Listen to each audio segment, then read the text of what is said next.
Welcome back, my friend. This is Mr. Alan in the world of toys. And today I have a very special guest from the Four Horsemen studio, the one and the only, my friends, Cornboy. Welcome. How you doing? Pretty good. How are you doing today? Thanks to enjoy this show. And on this channel, we have a lot of Masters of the Universe fans, and like also the everything you did in the past. Therefore, I want to start with this part of your career. I'll start. What was the beginning of your relationship, your work with the Masters of the Universe staff? Well, really, myself and two of my partners, Jim Preziosi and Eric Treadaway, were working at McFarlane Toys at the time, and we were looking to move on to something else as a group and maybe start our own business.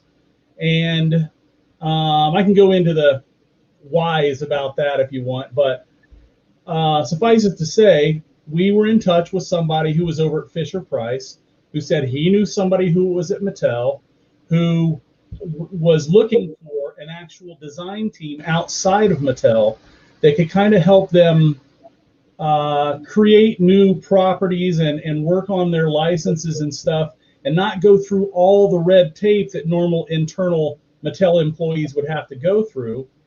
And he had seen some of our work before, and we just happened to be working, looking for a different opportunity at the time. So we went out to the Mattel offices and did an interview and talked to a few people and showed them a bunch of stuff, and we just hit it off like that. It was great. We had probably about 30 different Mattel employees in the room with us at one time, showing off a bunch of prototypes we had done, and we all got along really well, and we decided, you know what, let's try something new. And they said, well, we were thinking about maybe revamping and relaunching He-Man and the Masters of the Universe. And I said, funny you should say that. We were thinking the same thing, and we've actually started on some prototypes on our own that, you know, maybe in a few weeks we'd like to show you and see what you guys think of them. And that's just kind of how it all went. We kind of started down that path, and, you know, we formed a great relationship with them. We started working on Masters of the Universe stuff right away, but it was a long process with getting it to a point where we all felt comfortable it was ready to go into production. We worked on it for nearly 2 years before we revealed any of them and before we started production on any of the pieces. And between that time, we worked on Harry Potter and Hot Wheels and some other things for them. But that's kind of how it all started. Cool. Got lucky, knew a guy who knew a guy who knew a guy, and it all fell into place. What is the first figure that you made for Masters of the Universe? As a group, the first figure that we created, well, we actually created a few. We created, there was He-Man and Skeletor, obviously, and then we did a Man-at-Arms and a Merman. Those were the first 4 creators we created for Mattel. And when we were doing the original prototypes, they actually had a lot more articulation than the 2000X series eventually had. They had like ball joints under their ribs, and they had elbow joints and knee joints, and just a lot more articulation. Mattel's group did a lot of testing with kids, and they decided, you know what, let's do something where they have a little less articulation, so if a kid throws it around, it's not going to come apart. It turns out that, you know, collectors our age like these more than kids did, and maybe we should have gone the other route, who knows, but it turned into more of a collector's line than a kid's line as they had expected it to. So that's how that went. Okay, behind me there is the background with the poster of the Snake Mountain, the Super 7 Snake Mountain. Saw that. And can you tell me how was the process to create this playset? It was a massive process because that actually started when we were at Mattel. It was before we started working with Super 7. We were working on, we did the Castle Grayskull playset, and the way we did that is very much the same way we did this.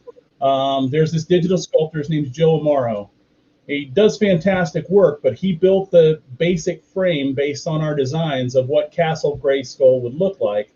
And then we went over it and sculpted all the fine detail on it and everything. And then we added in all the levels and everything. Well, when we got to Snake Mountain, we felt very comfortable in Joe's abilities. And so rather than letting Joe just sculpt the basic inner structure of Snake Mountain, we let him go ahead and sculpt the whole thing of the outer surface and everything. Now, when it got to us, it looked beautiful, but there were a lot of little tweaks here and there that we needed to change on it. Some of the steps were a little wonky. Some of the faces, the creature faces on it, we wanted to adjust and alter a little bit just to make them look a little bit more reminiscent of the original Snake Mountain. And it was all done digitally, which actually, no. When we got it back from Joe, we did do some traditional sculpting on it, and we did some digital sculpting on it as well. And then this thing, I mean, you see how large it is in person. It was larger than that in the original prototype because the tower part of it, we actually had to, where the snake wraps around, we actually had to shrink that down a little bit and figure out a way to shrink it down and not lose the mass of the snake and not lose the size of the doorways for the characters to go through and everything. But it was even bigger than it is now. And Mattel said, let's bring it down a little bit. I'm sure, Super 7 seems to be willing to take some big risks on some of this stuff. So if we had gone with Super 7 from the start doing that thing, they may have left it where it was and said, we'll go ahead and go for it and see how it goes. Mattel was like, you know what? Let's bring it down a little bit, make it a little bit more cost effective. So it turns out it wasn't cost effective at all. And by the time Snake Mountain came around to being ready to be produced, the Masters of the Universe classic stuff, it kind of started to come to its end at Mattel. And that's when Super 7 came in, picked it up for themselves, had us continue working on it, and said, and also, we want to still do Snake Mountain. Let me tell you, the four of us, us guys at Four Horsemen, we were like, there's no way. There's no way they're going to be able to afford to do this. That thing is a monster.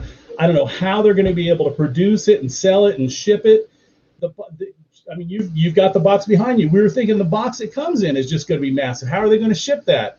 And Brian Flynn over at Super 7 said, I don't care. We're going to do it. And by golly, he did it, didn't he? Awesome. Ready for it, but he did it. I made 2 interviews with Brian Flynn on this channel, and I like Super 7. I support Super 7 the channel because I like their philosophy to make some big challenge and also to create something new or something that never happened before. And I like this philosophy because they are also collector too and understand the feelings and the passion of the people that purchase this stuff. And I love this philosophy. It's very good. And also they work on Thundercats, another awesome stuff. Also the Thunder Tank. They continue this approach to creating something I love so much. That. Yeah. Brian seems like the kind of guy to me that if you tell him, like if it's something he's really into, and you tell him, you can't do that, Brian, he probably goes, all right, well, watch me. I'm going to do it. And does it anyway. It's awesome. It's a risky thing to do, but man, he makes it work every time. Kudos to him. Awesome. I'm a big fan, especially also with the figure that you did with the Master Staff. I'm a big fan also of the Club Grayskull line, inspired by Mission Control. What is the step to create a figure inspired from a TV show? It depends on the TV show, really, because we'd already done Masters of the Universe Classic. So when we were approaching the Club Grayskull stuff, which is based essentially in the vintage cartoon style, we had to go back and look and say, okay, we've got this Masters of the Universe Classics body, which is, kind of taken from the original toys and then articulated and updated. But these figures don't necessarily 100% look like the bodies and everything that are on the animated series. So we had to find a way to make the animated series heads and armor pieces and things like that look right on these bodies. And luckily, when we did it, we were as surprised as anybody else that it actually worked on those bodies, and it looks like it looked like it fit, kind of like with the New Adventures of He-Man style stuff that we put on the Master Universe Classics bodies. When we were tasked to doing that, we were like, that's not going to work on these bodies. That was a completely different style of action figure. And lo and behold, we put them on there and it actually worked. So, I mean, we were surprised as everybody else that it worked. But I mean, I really love those Club Gray Skull figures. Those are some of my favorite of all the Masters of the Universe Classics figures we did. It just, that animated style just seemed to work really well with that body. Yes, yes. Also, looks like to have the character jump out from the screen in your hand.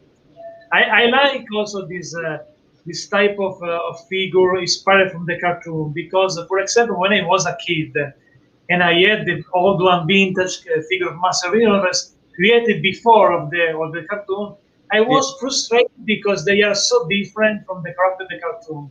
Therefore, to me, have this figure, Club Grayskull, is so cool because finally I have a perfect figure with the likeness from the cartoon.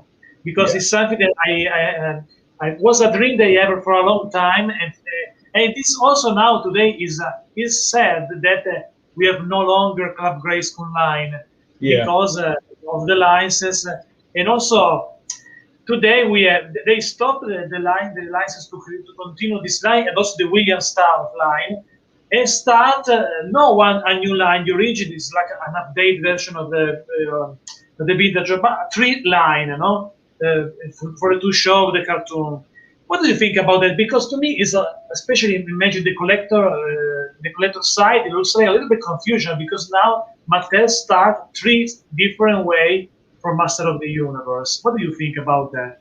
Well, I don't know. I mean, it's my thinking on action figures and toys and stuff is that if you can put a property to any sort of form factor, like say Pops and like a Motu Classic style body and a 2000X style body, and make them all work and they all seem, you know, viable but different from each other, I don't have a problem with that. I mean, I know that they're coming out with 2 different cartoons for Masters of the Universe right now, and we've seen some of the designs, not much of it. We're not working on those lines.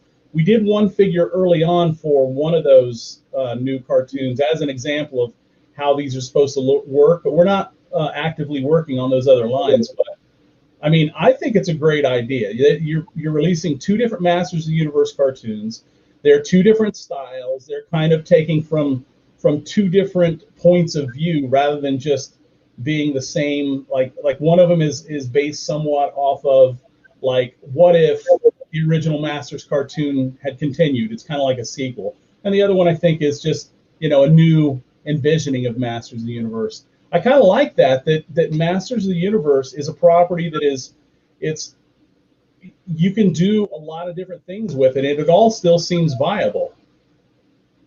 Yes, I understand this point of view, and also because we have a different way to go inside this franchise. Therefore, maybe for different target also. But there is also the other side of the moon. Speaking of classics, William Stout collection and Club Grayskull, and others no longer now. And it is, I don't know, there is the marketing rules and business rules, but there is also this, because I made an interview with William Stout on this channel last week, and he told me that this line of his figure buys on this movie was successful by Super 7, and therefore stop something that worked good with especially with the customers is a little bit sad because it was something that never was before, once again by Super 7. However, yes, I'm agree with you for this situation, but also there is the dark side of the moon for this situation, no? Yeah. And speaking of, it's disappointing. I mean, I understand that. I mean, we've done lines before, just our own personal properties that, you know, they did well enough that maybe they could pay for themselves again, but not well enough to really continue. And even though, you know, they mentioned that, oh, this line had some success. Maybe it wasn't enough to where they could keep going with it. I mean, I think that I don't know what the logistics were completely, but I know that Mattel wanted to bring a lot of the Masters of the Universe stuff back in-house and away from some of the licensors so they can go back to controlling everything themselves, which is smart, because they're the owners of the property. So, yeah, it's a little bit unfortunate, but I kind of understand how it works. Yes, also maybe because they stop something, but they will not continue this stuff they stop. Yeah.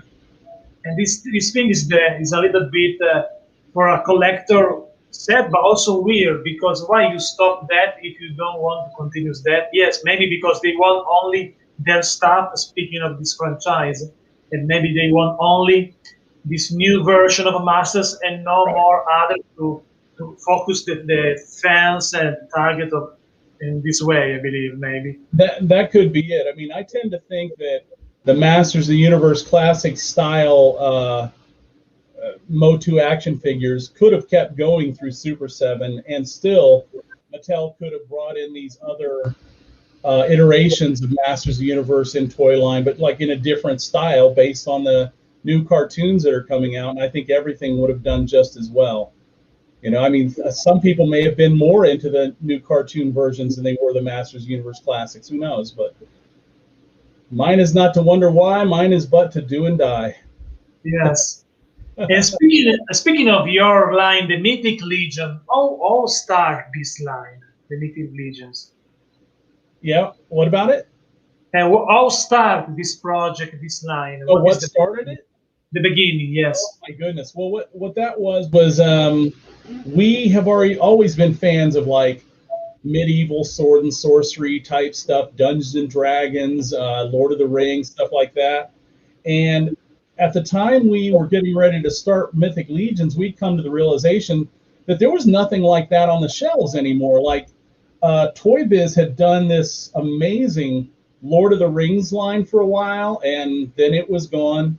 And there were some companies that released some things having to do with The Hobbit, and there's some little things that sprinkled out here and there, but not an actual line. So we thought, you know what, we want to do something like that, but our own personal property instead of getting a license, and start something that would be unique and innovative and a little bit different. And the original concept for that was to be a little 3 3/4 inch scaled line. That way you could literally have legions of figures, because we thought, oh, they would be cheap. People could like buy tons of them and army build, or legion build in our case. They could army build, and they could create their own armies of all these different little knights and warriors and monsters and everything. And we could create large monsters that would tower over these little guys. And then we went to see about how much the production and everything would cost on that. And we realized if we do these at roughly 6 to 7 inch scale, it's really not going to cost us that much more in production costs than it would to produce these at 3 3/4 inch scale. And really, we're all 6 inch scale fans. So the tooling is a little higher, but not that much higher. And it seemed like we had more fans that wanted to collect 6 inches scaled figures rather than 3 3/4. So we decided to go that route and give it a shot. And then we did the first Kickstarter, and it turns out our theories were correct. We did really well with the first Kickstarter, better than we expected. We were unlocking stretch goals faster than we could come up with new stretch goals, and it did really well for us. So we thought, okay, this is something that struck a nerve with people, kind of the way that type of property strikes a nerve with us.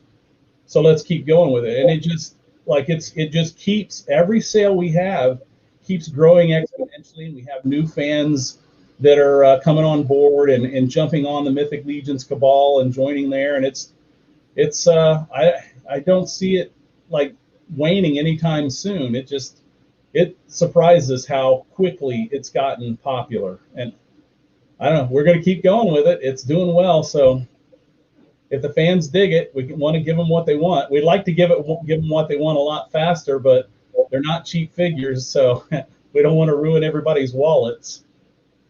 Cool. I like this idea to create something new because in those days, in general, the company try only to create an updated version from nostalgic stuff, Yeah. maybe a new version for that, a new version for that. And if you remember, in the 80s was totally different. The 80s, everyone tried to make something new, some Yep. new stuff. And today, I think this Mythic Legions is the only new things that we have that continues very well and work very well. And I like this because I know that I understand the beginning was a big challenge for you. Start with something new. Yeah, yeah. I mean, like I said, it was well, the reason it was going to be 3 3/4 inch was not just so they could be small and we could army build and have big monsters, but it was also because they were going to be Glyos compatible. I don't know if you know what Glyos is, but it's this small 3 3/4 inch ish toy line created by our friend Matt Dowdy at Onell Design, and they're interchangeable. All the parts pop apart, and you can pop them back together and build your own creatures and like change the configurations on different characters and stuff. And we wanted to do something like that. Well, when we went to the larger scale, we still wanted to try to keep that in there. We're not going to use Matt Dowdy's proprietary Glyos system to do it, but we could maybe make a figure that you could, tear apart and put back together to different configurations, and maybe have some customizability with it. I've always liked to customize my own action figures. I've got some of the stuff you see behind me here is like some customized Mezco 112 collective stuff that I'm doing, and I'm terrible at it, but I'm learning. I can't do sewing. I don't know how to do that, but I'm trying. But I've always been a fan of customizing figures and playing around like that. So I thought, this would be a cool way for guys to customize their own figures easily. Well, it's gone crazy. Like the customization on these things, like people not only just interchange parts now, they're like completely repainting them. We've got a lot of different 3D sculptors that are out there making various like little Mythic Legions custom parts that people can buy and swap out and paint themselves. And then this line, I think there's more. I see more photography on Instagram and Facebook of Mythic Legions than any other toy line I've ever seen. Fans just seem to have just like locked onto this, and they're claiming it as their own, and they're really rabid and passionate about it, and we love it. We were first worried when we saw that there were these little toy companies or customizers who were like sculpting their own heads and armor pieces to go on Mythic Legions. We were like, wait, that's our stuff. You can't do that. That's not right. And then we thought, you know what? They're not hurting us. They're not like stepping on our toes. They're not trying to put us out of business. They're just really enjoying what we're doing, and they're spreading the love. So let's do it. Awesome.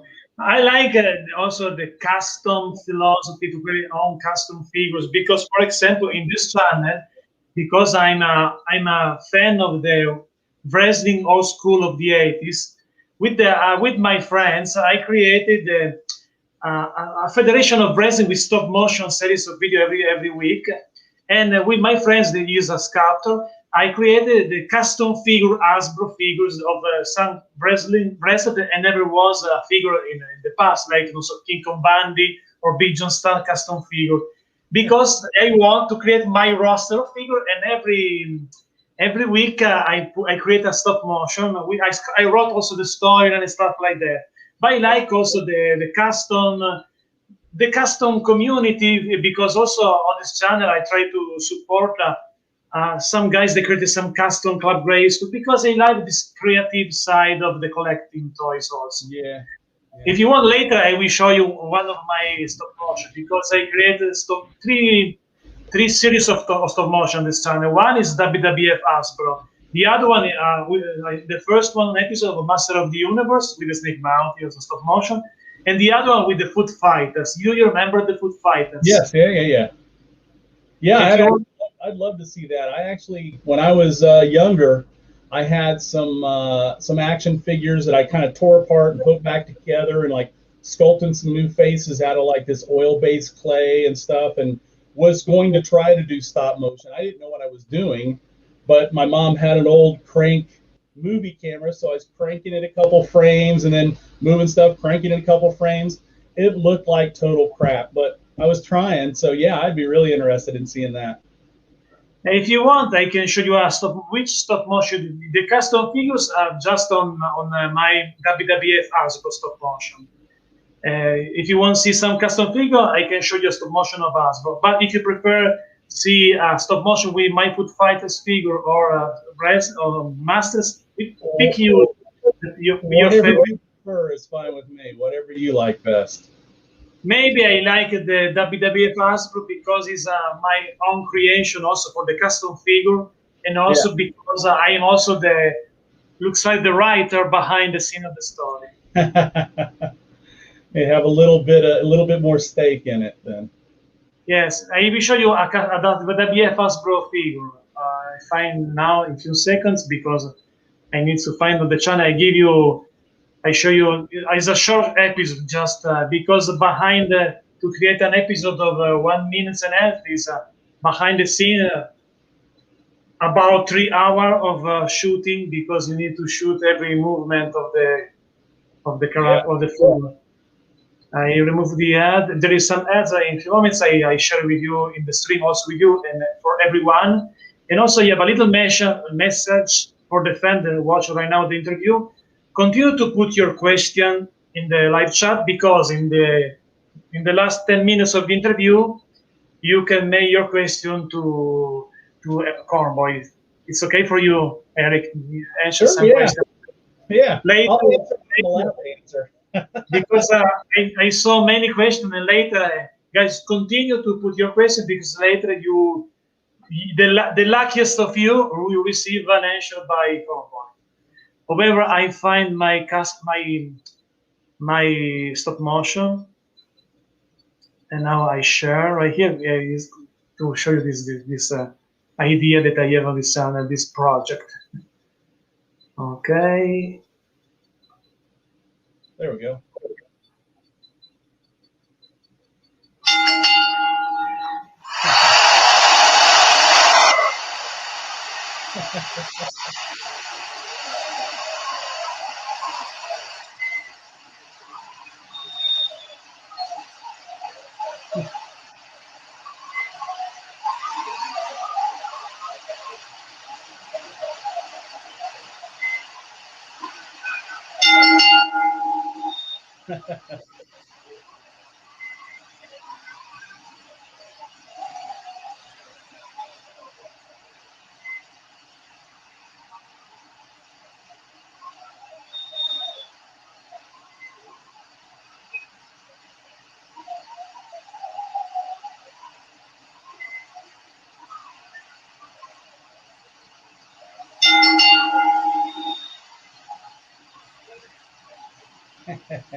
No, wait, I saw his shoulder up. He wasn't down.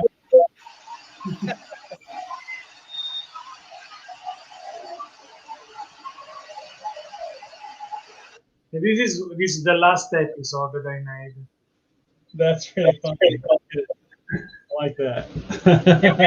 many of those figures are custom because in general I'm looks like the brain behind the ends because my friends in Scout, I just decide which character I want, which outfit, which likeness, every details. And we got in touch with a friend at Mattel, and they were just happened to be looking for a design team, so we signed an exclusive agreement with them, and started working for Mattel, and still as our own company, but with Mattel on this stuff, and that's how Four Horsemen started. It was just us saying, you know what, it's time for us to move on and do our own thing.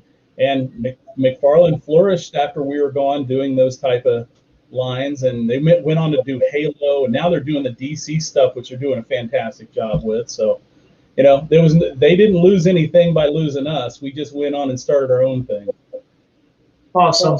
Speaking of yourself without the other guys of Four Horsemen, you remember how you start your career like a single designer?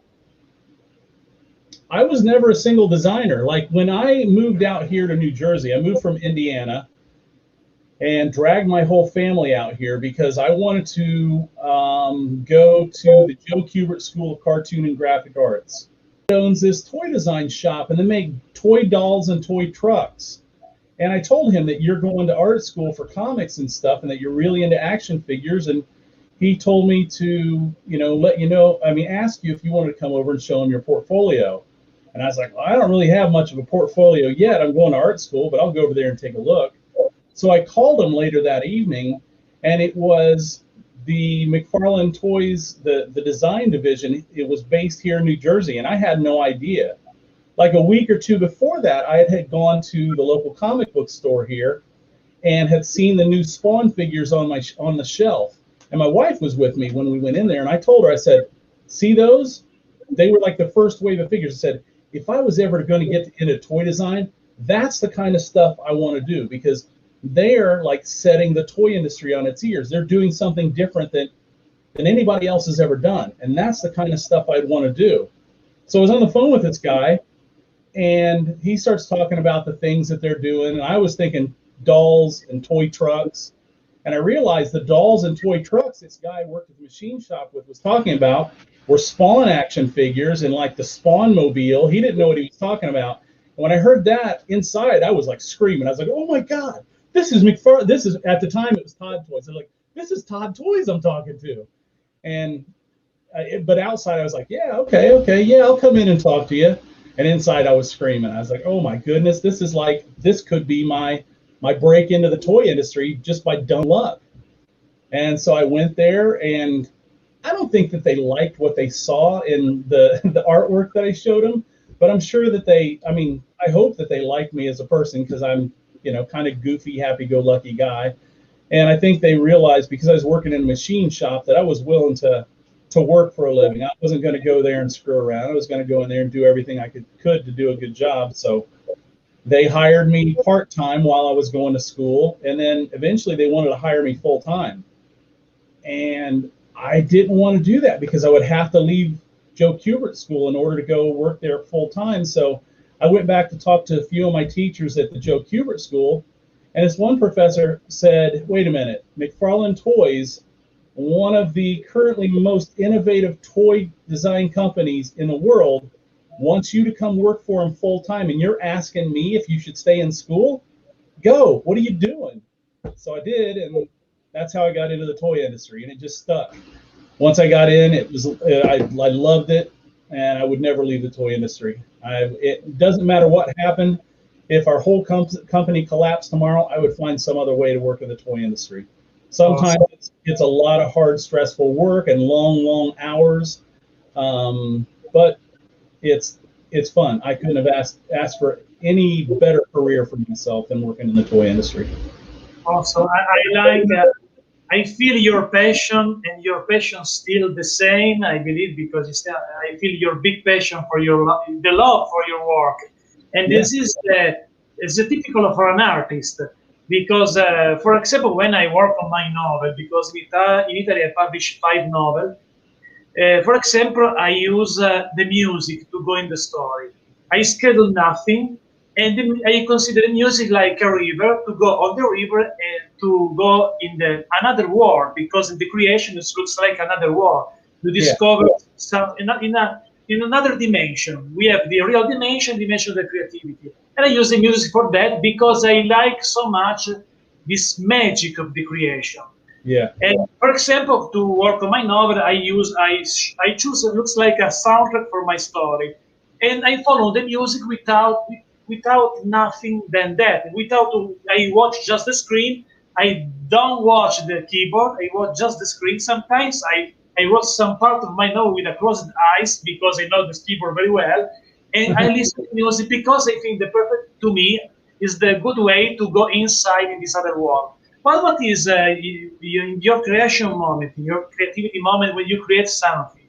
You listen music. What is your river to go to your dimension?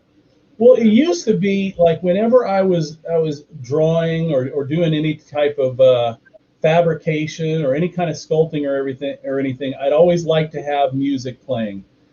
It seems to me now, looking back on it, it was really just more background noise than like inspiration. It was just like there.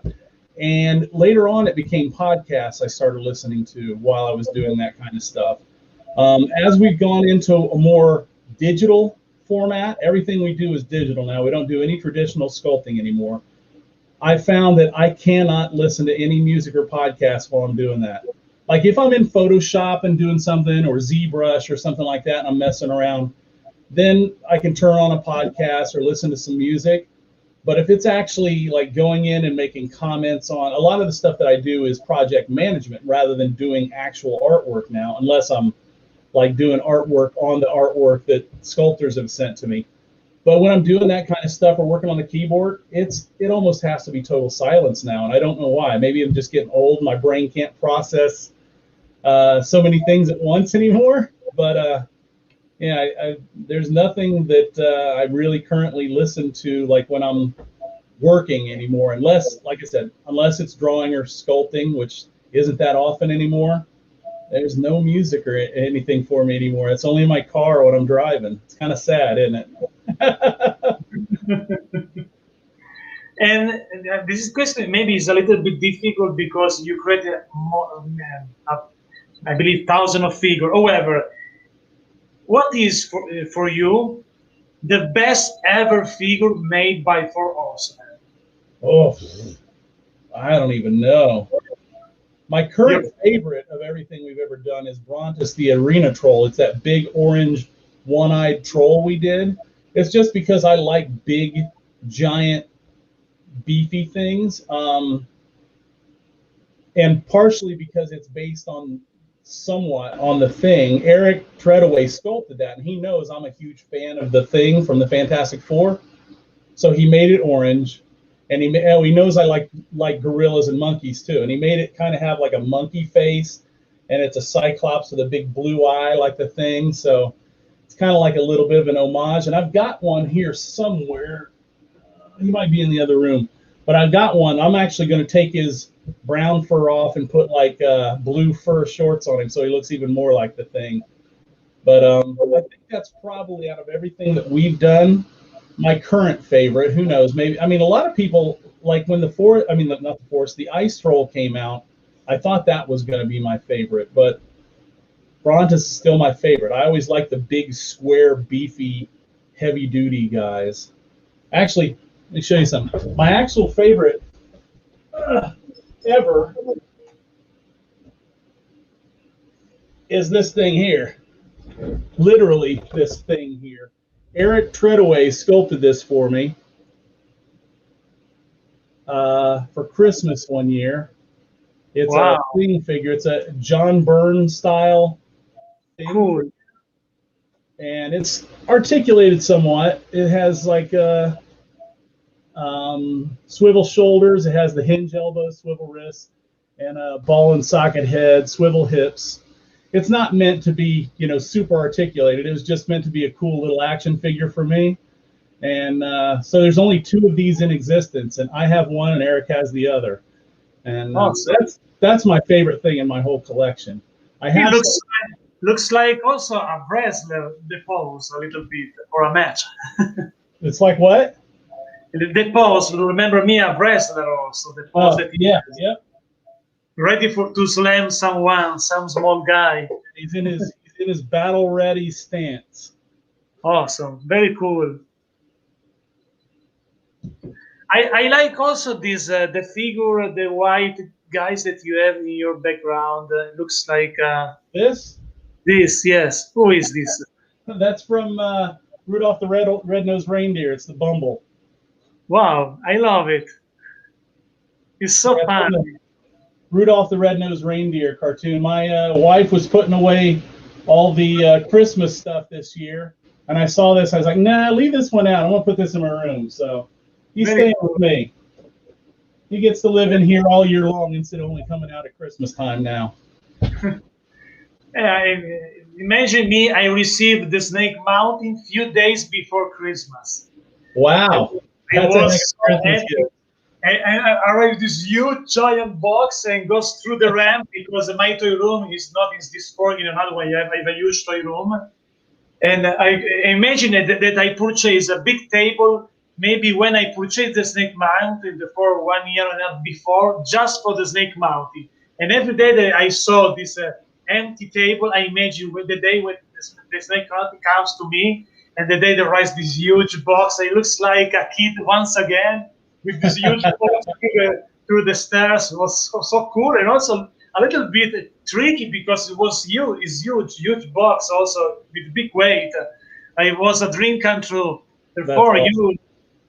You realize something that you along with Super 7, a masterpiece to me, a piece of art. I love so much this playset, and still happy also for everything you did for Masters of the Universe, because I like your creativity. It's very cool. I think that the classics one is also because of your work and your creativity.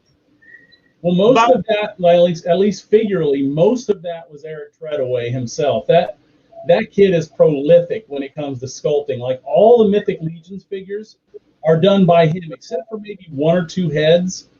All those, the sculpture, the figures themselves, accessories are done by other people. I did a lot of accessories, and I have other people do accessories for us now, but he does most of the sculpting. And on Masters of the Universe, he did most of the sculpting on that too. There was George Jokovic and a couple other people that did a couple of figures for us, but most of it was Eric Treadaway, and that's, to me, is insane. Cool. And speaking of, I saw something to your website about the Cosmic Legions, this upcoming new project. Yep. Can you tell me something about that, or still a secret? It's not a secret. I mean, we're going to be doing it. Mythic Legions has done so well for us, and we had always intended to expand upon that and create other different types of legions. We've talked about some sort of space legions. We were calling it Galactic Legions for a while, but then it seems like Star Wars has kind of a lock on the term galactic, so we decided to go with Cosmic Legions. And then we've talked about doing everything like Western Legions and like post-apocalyptic legions and what is it like? I forget. There was a few other things that we had. We've got a list of like about 8 different types of legions we want to do, but Cosmic Legions is going to be our next step in that, and it's going to help us test the waters to see how viable it would be to create other legions. And what it is, it's a line, it's a an outer space-based line rather than a medieval sword and sorcery-based line, but it's going to be constructed very much the same way as Mythic Legions is currently, and most of the parts, if not all the parts on Cosmic Legions, are going to be interchangeable for Mythic Legions. So people can create their like Space Knights or whatever if they want to by combining Mythic Legions parts with Cosmic Legions parts. Currently, we had hoped to launch that in July or August this year, do a pre-order for it. That looks like it's still possible. I'm not going to say for sure that that's what it's going to be, because there's some things going on with the video game launch that we're doing and that kind of thing that are kind of shuffling things around slightly. But I think this summer is when we're going to launch the pre-order for Cosmic Legions. Cool. That's really, I can't really say much more about it than that, other than, yes, it's coming. Maybe when the figure comes down for the pre-order, if you want to come back for another interview, go deep inside with the Cosmic Legion, you're welcome. Sure. Absolutely, that'd be great. And when I saw that on your website, Cosmic Legion, Mythic Legion, I don't know why, but in my mind, I remember when I was a kid, 2 board games. One was Hero Quest, and the other one was Star Quest. I made this comparison because also the board game was from one side monsters, orc, and the other side cosmic and space character. Well, that was one of the things that was always the most interesting to me about Masters of the Universe. You combine, the like sword and sorcery barbarian aspects of it with the like magic and mysticism aspects of it, with the future space aspects of it, and you can do anything with that line. So we're kind of taking that, and like you said, Hero Quest and Star Quest. I played Hero Quest. I love that game. And we're kind of taking that idea and just kind of pulling them apart and making it Mythic Legions, Cosmic Legions, but still make it so fans can combine them back together. And I will say this here, we've discussed it previously, but there will be some races that are in Mythic Legions now that will be showing up in Cosmic Legions as well. Cool, cool. Looks like to create a bridge between two worlds. Yes. Awesome. I believe we can say like that Mythic that Cosmic Legions is the future of Mythic Legions, but they're definitely somehow connected and intertwined. Awesome, awesome. This is also listen this stuff because when I'm a writer, and it looks like to give me an inspiration to create a story for that because it's so cool. Because I think they maybe this line because it's awesome needs a story behind to create the story, maybe a book to support more this line to get some story to inspiration also for the people. Should be cool in my opinion. Yeah, I mean, right now we want to do all that. When we create an action figure line, we don't just like go, oh, these figures look cool, let's make these. We create kind of like a whole world, and we create storylines for each characters and stuff. So the story's there, the basis for the story is there, and the differences and the different aspects of the characters are all there.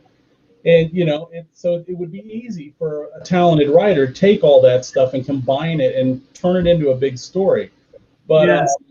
I mean, right now we're working on a video game that we just did a kind of like a private crowdfunding through Mythic Legion Fall, and we allowed other people into it too if they wanted to, but it was not like heavily advertised.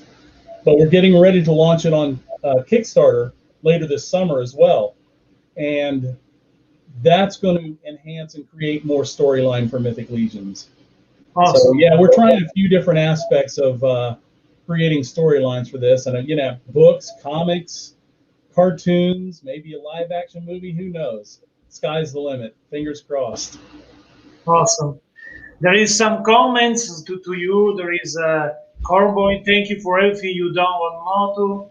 Another comments for you. For both, hello gentlemen, thank you Cornboy for the Moto classes and filmation character you design. I love it at all.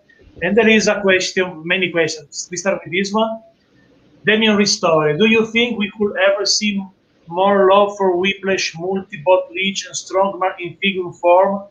These were favorite characters. Well, I love those characters too. Like I said earlier, like some of the big bulky characters throughout geekdom have always been my favorites. Whiplash was always one of my favorite Masters of the Universe characters. So as we're moving forward with Mythic Legions, we do these homage figures that are Mythic Legions characters, but we repaint them and like move armor parts around and create these Masters of the Universe type homage figures.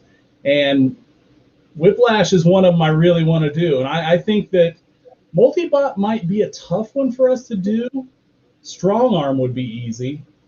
So who knows? Depending on how long we're able to do those, what we call PowerCon debut homage figures, we might get around to some of those. Fingers crossed.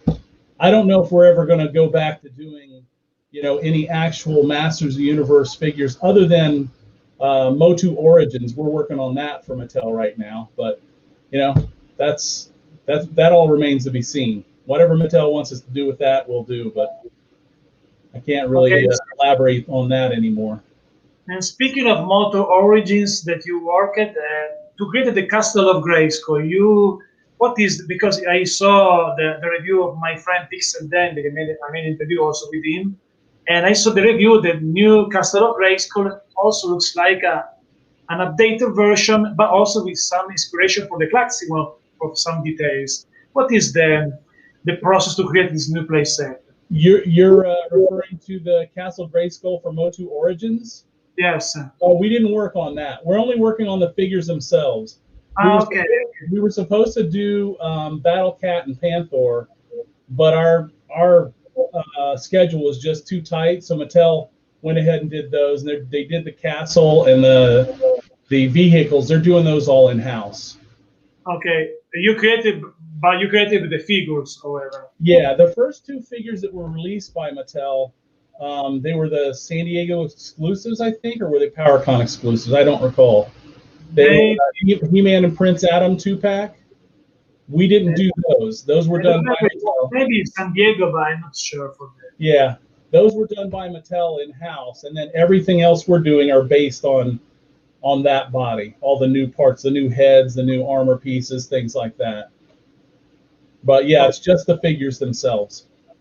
Okay, and maybe another question, because there are many questions. I try to okay, this one, and no, this what I say. No, this is the first. Because it's too much. Oh, I find it because there are many comments.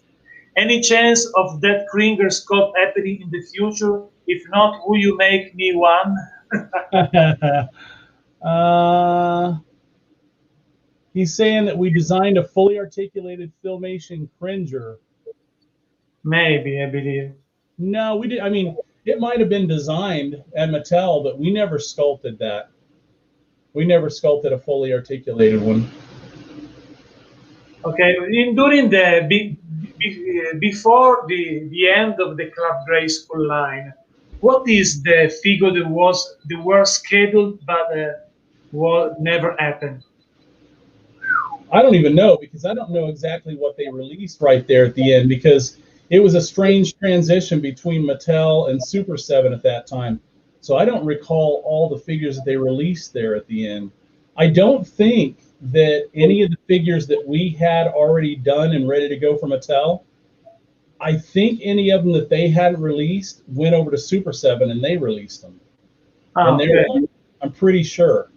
I don't think there was anything left by the time Mattel switched over to Super 7. I'm pretty certain. So everything that we were working on got released. Okay, was a bunch of a character was scheduled but never was scheduled a bunch of characters before the Super 7 gets the license. There weren't.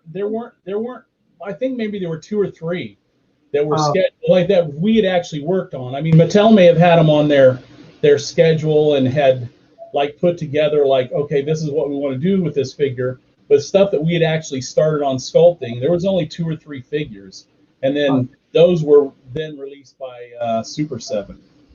Okay. Another question. This one. There were a few Classics 1 of villains that appeared in cartoon but never had a figure. Game Master, Engast, Danavas, and Toymaker. Were they considered at all?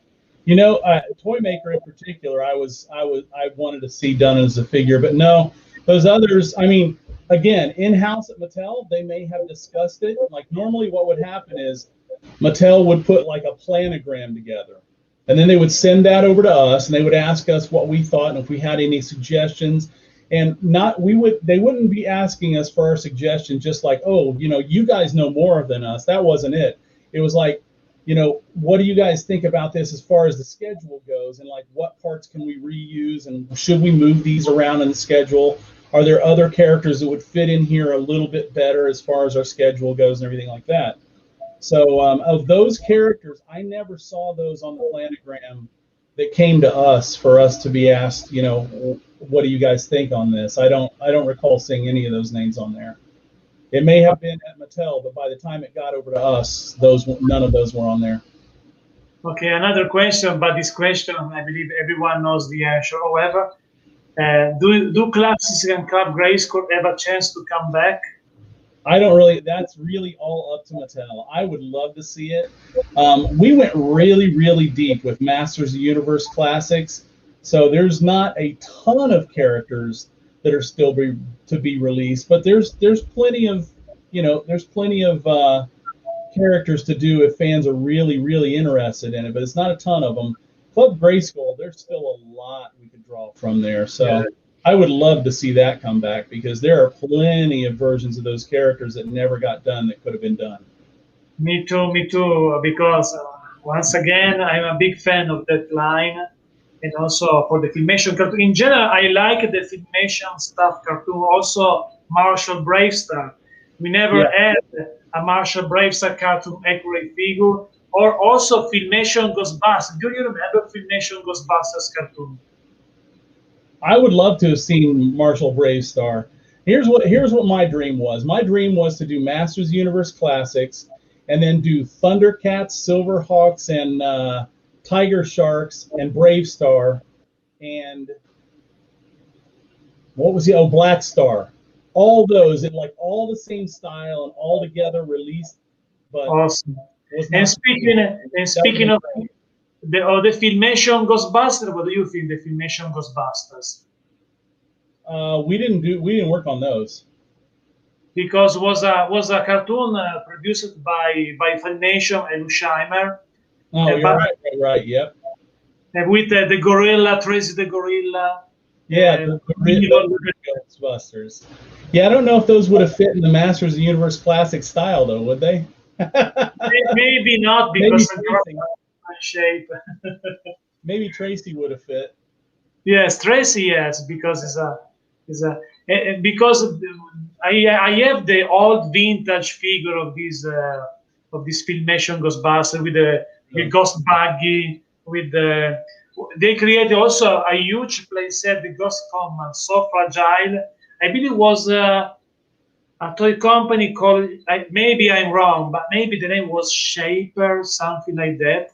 I don't know the name of the old company that made these toys, but were very fragile, that figures. Oh, really? However, I like also because I like the style of the cartoon, the Filmation. I like the story, the character are very cool and very with a good charisma for each character. Was very I like the style of Filmation. Yeah. However, another question by the fan. Could we ever see a reissue for Arzar in Mythic Legions? Of course you could. We do All Stars line waves, which we just did. Our All Stars 3 just shipped, and we just did an in stock sale on All Stars 3, and right now we have an All Stars 4 pre-order going on storehorseman.com. And Azar didn't make it into the voting this time. I mean, it all depends on fan voting. I was surprised when Zazar got in last time for All Stars 3. I was sure Azar was going to be a shoe-in this time because that's his brother. So I figured, he didn't make it last time. He'll make it in the fan voting this time. He didn't even come close. I was surprised. I thought he would make it in no problem, or at least maybe, in the upper 6. He wasn't even close. I was really surprised he didn't make it in. So we'll see. I mean, there's always a possibility. We'll see in All Stars 5 if he gets a re-release. I don't know.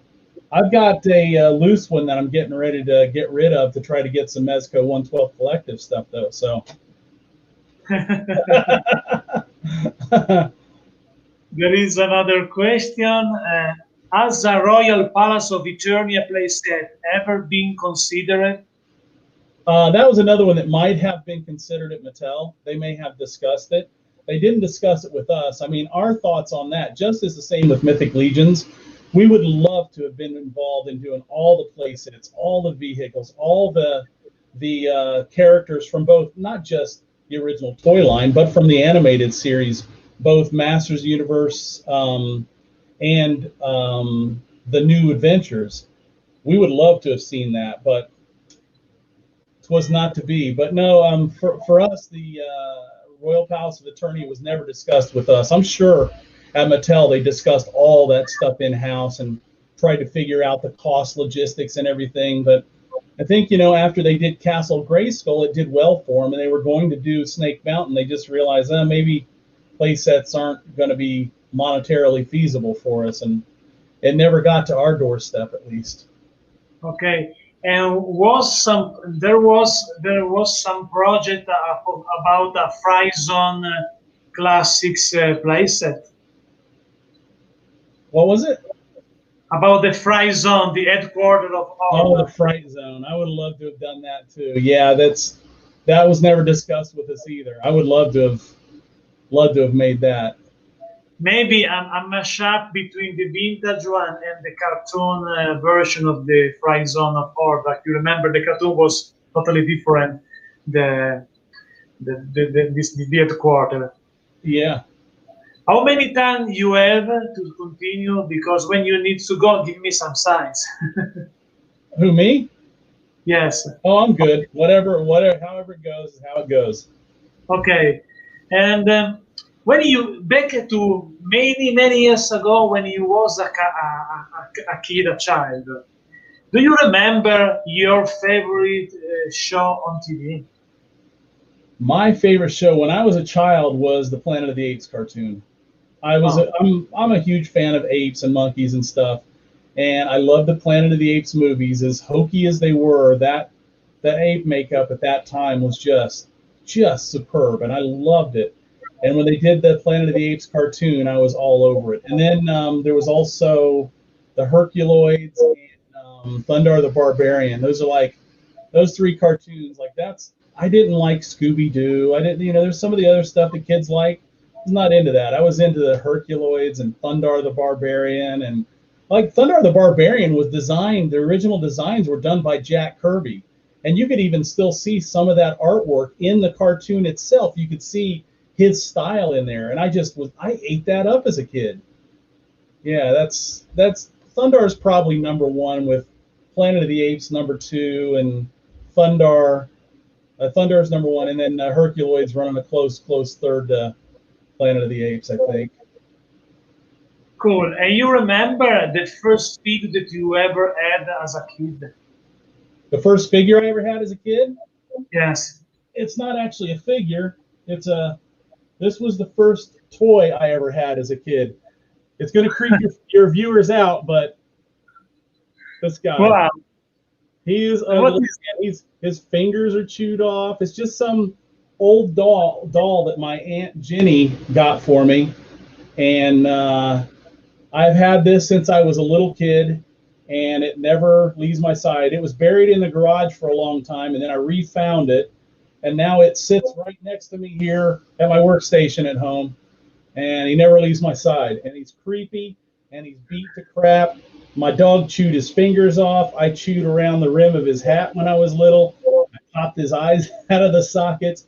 And I used to sleep with this thing, and they didn't really care much about safety when I was a kid. So this neck piece here is held on, the fabric part is held on with this little wire that's on there, and it's twisted around. And you can't see it there, but there's this super sharp little wire here that sticks out that used to wake me up and jab me as a kid when I was sleeping with it. And I still love this thing. It's ugly and it's beat to crap, but I love it. That was my very first toy. But my very first action figures were Mego figures. Like, I collected a lot of little things. My brother was a little bit of a geek, and he was 8 years older than me. So some of the stuff that he had was like model kits, like the old Rebel Monster, Universal Monsters model kits and stuff like that. So I had some model kits and stuff around. But when I discovered Mego action figures, it was like, oh, this is it for me. And I was just an action figure fan forever after that. And the Mego Marvel superheroes and the Mego Planet of the Apes, I just love those things. I don't remember specifically which one was my very first figure, but those were the first figures that I collected. And that's why I have the love for the Mezco 1/12 collective stuff, is because they kind of bring me back to those old Mego figures. But when I look at the Mego figures now, and they're really badly done, but those who bought the Mezco 1/12 figures, those Mego figures look like what those are to me now. Like, that's what they were supposed to look like, and I just love those. And you work also with Mezco, is correct? I was what? You work also with Mezco, it's correct? Mezco? You as a Four Horsemen, you work with Mezco? No, I wish we worked with Mezco. Not yet. Maybe someday. I think it's never say never. Also, because now I would love to, but really don't have the time. And I mean, they're doing fine. They don't need my help. They're doing spectacular on their own. So No, I collect them, and I definitely every figure I get, I rave about it, and it's good. So I guess I promote them quite a bit, but I don't work for them. They don't pay me to do that. I'm just a fan. I'm Okay, a awesome. fanboy just like you. I like this also this part of you because you are an insider of this business, but you're still a fan. I like this because sometimes, especially for example in the music stuff, because I work also as a musician in the past, I saw some of my friends that become famous in music stuff, and sometimes they become tired, like a robot. They make a song just because you have a contract, an Right. obligation to make another song, and they lost their passion. And this Yeah, is sad because when you realize your dream, you lost your dream, and this is sad. I But agree. I see right now the same passion for the beginning, and also, for example, also with William Stout. And this is cool when an artist still authentic when he realizes his dream and his talent become his job. It's very cool. I love so much because also because we are on the same page. Because I I think that an artist has a privilege to save the child inside of. We have the privilege to save the child inside of us, because we have a child inside of us, and with the creativity, we uh, we give the opportunity with this child that we have inside to still alive. Because if you save the child inside of you, you can you can become better in your creativity stuff in the art, Huh. because every artist, the real art, the very artist, to me is my opinion obviously, is the artist that stay also they stay along with the child that he was. And because of that I like, because I see that also in you, and it's very cool because it's the key to make awesome stuff and to still an authentic, a genuine artist. And it's cool because save this genuine part of us in our work in the artist business is the perfect way to give it to because the people feeling that the people that because if you watch your stuff for the Mythic Legions, you understand there is a big passion for Yeah, this world, for this reality. It's not just a business. yeah, The artist, but when the artist become a business, it's not just a business, because when become a business, the product become lost big things. Also, for example, for the music stuff, many yeah. people, my friends, arrives maybe become famous because some famous artists in Italy. I made some concert for this guy. I opened the day concert, but sometimes I saw these guys very sad because they don't like maybe the album that they produce, because they produce that only because there is a contra rules and something like stuff like that. Well, you put a Therefore, lot I more insight into that than I have. I just like toys. I'm just a toy geek that lucked into a cool toy job, I guess. awesome. And you never, I don't know if you work also with Ghostbusters stuff. You made something with Ghostbusters franchise. We did a little bit of Ghostbusters stuff for Mattel when they first started doing the Ghostbusters. We did all the Ghostbusters except for one of their heads. I think they did in house. I think it was Egon's head they did in house. But we did like the Ghostbusters and Slimer, and their proton packs and all that stuff. And I think we did maybe one or two other figures for them in that line, and then they kind of took it over and did it all in house after that. But yeah, we did a few Ghostbusters figures for them. And you work at I actually have two sets of the Mezco 1/12 Ghostbusters, awesome. because one set I'm going to leave them as they are, and the other set I'm going to take the animated versions of the Ghostbusters and customize them into those. When I have some free time, when I'm retired. I have so many customs here that I want to do, and I never get time to do them. Awesome, awesome. And you work also with NECA and Hasbro. We have, yeah. Yeah, we're not currently working with NECA or Hasbro. We do a little bit of work with Hasbro here and there, but it's not anything that I'm allowed to talk about yet. Okay. And But yeah, speaking, we've done work with like NECA, the original comic-based Teenage Mutant Ninja Turtles that they released, and then April O'Neil, and I think they released Foot Soldier and Shredder and Mousers that we did, but I don't quite remember. We did those and a lot of stuff early on. I did a lot of accessories and play sets and stuff with NECA a long time ago, and then Hasbro. We've done a few things here and there. We have a few friends over at Hasbro that have had us do work, but the stuff that we've been working on with them recently, I'm thinking about none of it's been revealed yet, so we're not allowed to discuss it yet. okay, and you never thought about a possible, I don't know, maybe because there is the license, to create also a line of action figure. We talked that also before, an action figure inspired by the HeroQuest board game. I would like to, but I mean, we're kind of doing that with Mythic Legions. We're doing our own version of HeroQuest and our own version of and we don't have to pay a licensing fee. It's just our version. This is a good way to create something that you love without a license from someone to get your stuff. Once again, I love it also because I love the philosophy behind that. Also because me too, I like HeroQuest, I like barbarian stuff, monsters, orc, and magician. I like this atmosphere, but also I like this way to create something new, this challenge, and the challenge work.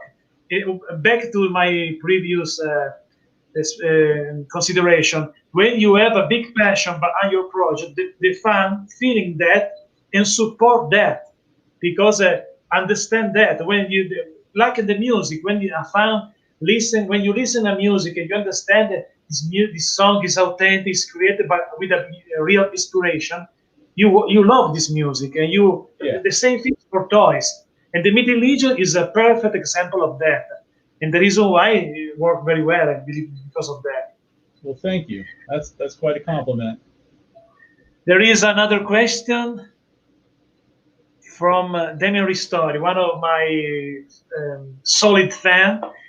Any little ideas for Masters of the Universe 48th anniversary? I mean, I would love to be involved with it. I mean, we're involved with Masters of the Universe as much as Mattel would have us be involved with it. So if you have any ideas, shoot them past Mattel and tell them that Four Horsemen would like to be involved with it. But I mean, as far as we go, with Mythic Legions, like I said earlier, we do our PowerCon debut figures, and we base them just through paints and whatever on like looking kind of like Masters of the Universe figures. They're homages.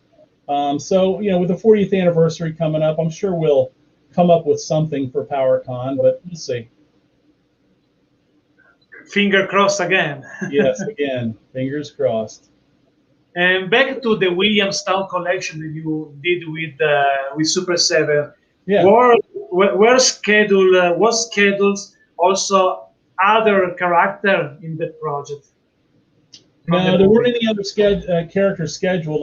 It was one of Super 7's goals when getting the Masters of the Universe license from Mattel to tackle the Masters of the Universe movie figures at some point. And that's what became the William Stout collection. They wanted to see how well they did out of the gate, and I guess if that went well, then maybe they would go on and do more. It did well, but I think by the time that they had done their pre-order and released them and everything, Mattel had already pulled the license back. So I don't really know all the ins and outs of how that all worked, but I think that that's the case, is that before we even had a chance to make plans or to start in on prototypes of any of the other characters from that movie, or from his designs actually of the movie, the license was already out of their hands, so there was nothing we could do about it.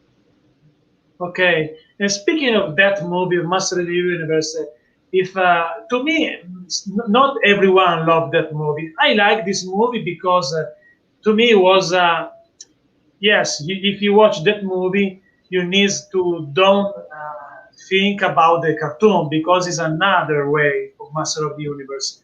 But to me, for example, the Frank Langella, how Frank Langella plays the character of Skeletor was very cool because go inside the psychology of the character. Right. Maybe the worst thing to me are just maybe one or two. One was the music. I talked with that also William Stout. And William Stout was agree with me that the music looks like a mashup between Superman and Star Wars. Yeah, it was And terrible. maybe also the Troopers looks like a stormtrooper with a black version. What do you think about that movie? That movie, I like it as a movie itself, a cool sci-fi movie. And there are a few movies out there that are like that. That I like them for the fact they're a cool sci-fi movie. I don't like it as a Masters of the Universe movie. To me, it's not Masters of the Universe. I mean, that might be blasphemy to some people, but I mean, I like the movie a lot. I think it's a great science fiction movie. And, I was excited to be able to work on figures from the movie finally. I mean, we had done Karg and what's the lizard guy's name? Sorad. Karg, Sorad, and Blade. We'd done a few characters from the movie previously, but we had, He-Man and Skeletor had slipped our grasp. And I was really chomping at the bit for us to get to do those figures, and I was excited that we finally got to do them, just as long as we didn't have to do Gwildor again. I really still don't understand to this day how they thought replacing Orko with a Gwildor was a good idea, but I caught some flack on the He-Man.org boards about my hatred of Gwildor, but I don't care. I really didn't care for that character. Everything else in the movie I loved. I didn't like Gwildor. Yes, it's not the same Orko, because obviously, also to me, still my favorite Master Show, still Filmation, and still forever. But if you watch like another things, if you forget the Master Universe, what was cool, especially some character like also especially the Frank Langella, but also maybe some evil guys like Karg, Sorad was cool. Were cool in my opinion. Wasn't not bad if you don't consider the cartoon. And what do you think about it wasn't like the cartoon at all. To me, it was a great sci-fi movie. I mean, it had its issues, and I loved I watched a documentary on the making of it and how they had to kind of scramble at the end to get the money together to finish it off and wrap it up. It's really sad because it could have had a pretty epic ending, but overall, I thought it was good for a classic sci-fi movie, but not a Masters of the Universe movie. It could have been so much more.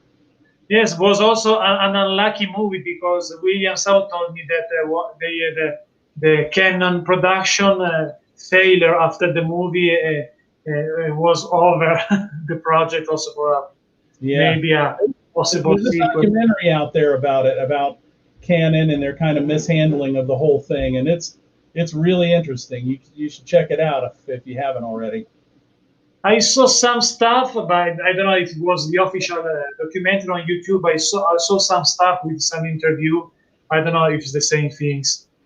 There is a quote from the movie from a fan, a quote for Lubick. What the hell is that? His response movie to first seeing Gwildor. Yeah, I agree. The hell is that?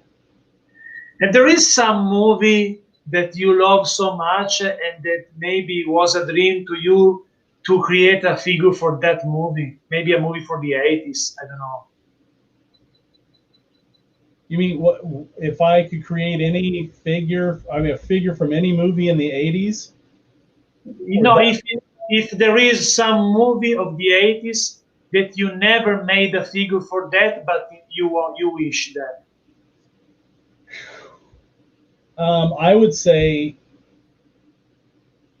Mezco recently did like an 18-inch King Kong figure, and when that King Kong movie came out in the 80s by Dino De Laurentiis, where he jumped across from one World Trade Center tower to the other, I love that movie, as cheesy and crappy as it was. And I would love to do a figure of that version of King Kong, just like a big, huge, like actually have him be a 6-inch scale figure, so he'd probably be as tall as me compared to a 6-inch figure. I would love to do that, as long as we also get to do a little 6-inch scale Jessica Lange figure to go with it. Cool. I think And that's good for me. and speaking of a movie, once again, what is your favorite director? My favorite director? Yes. Huh. That's a good question. I don't really follow directors themselves very much. So I don't really think that I have a great director. I mean, I love the Russo brothers, obviously. I'm a huge Marvel fan, and they've done good with the Marvel stuff. But yeah, I don't really have a particular favorite director. And I as don't a watch a lot of movies anymore. I'm too busy. to busy, I Special time to watch a dang movie now. yeah, I understand that because of me, also me too. I'm busy because I have two channels. This one and another one is just a channel for wrestling, and also I'm a writer and work to every project.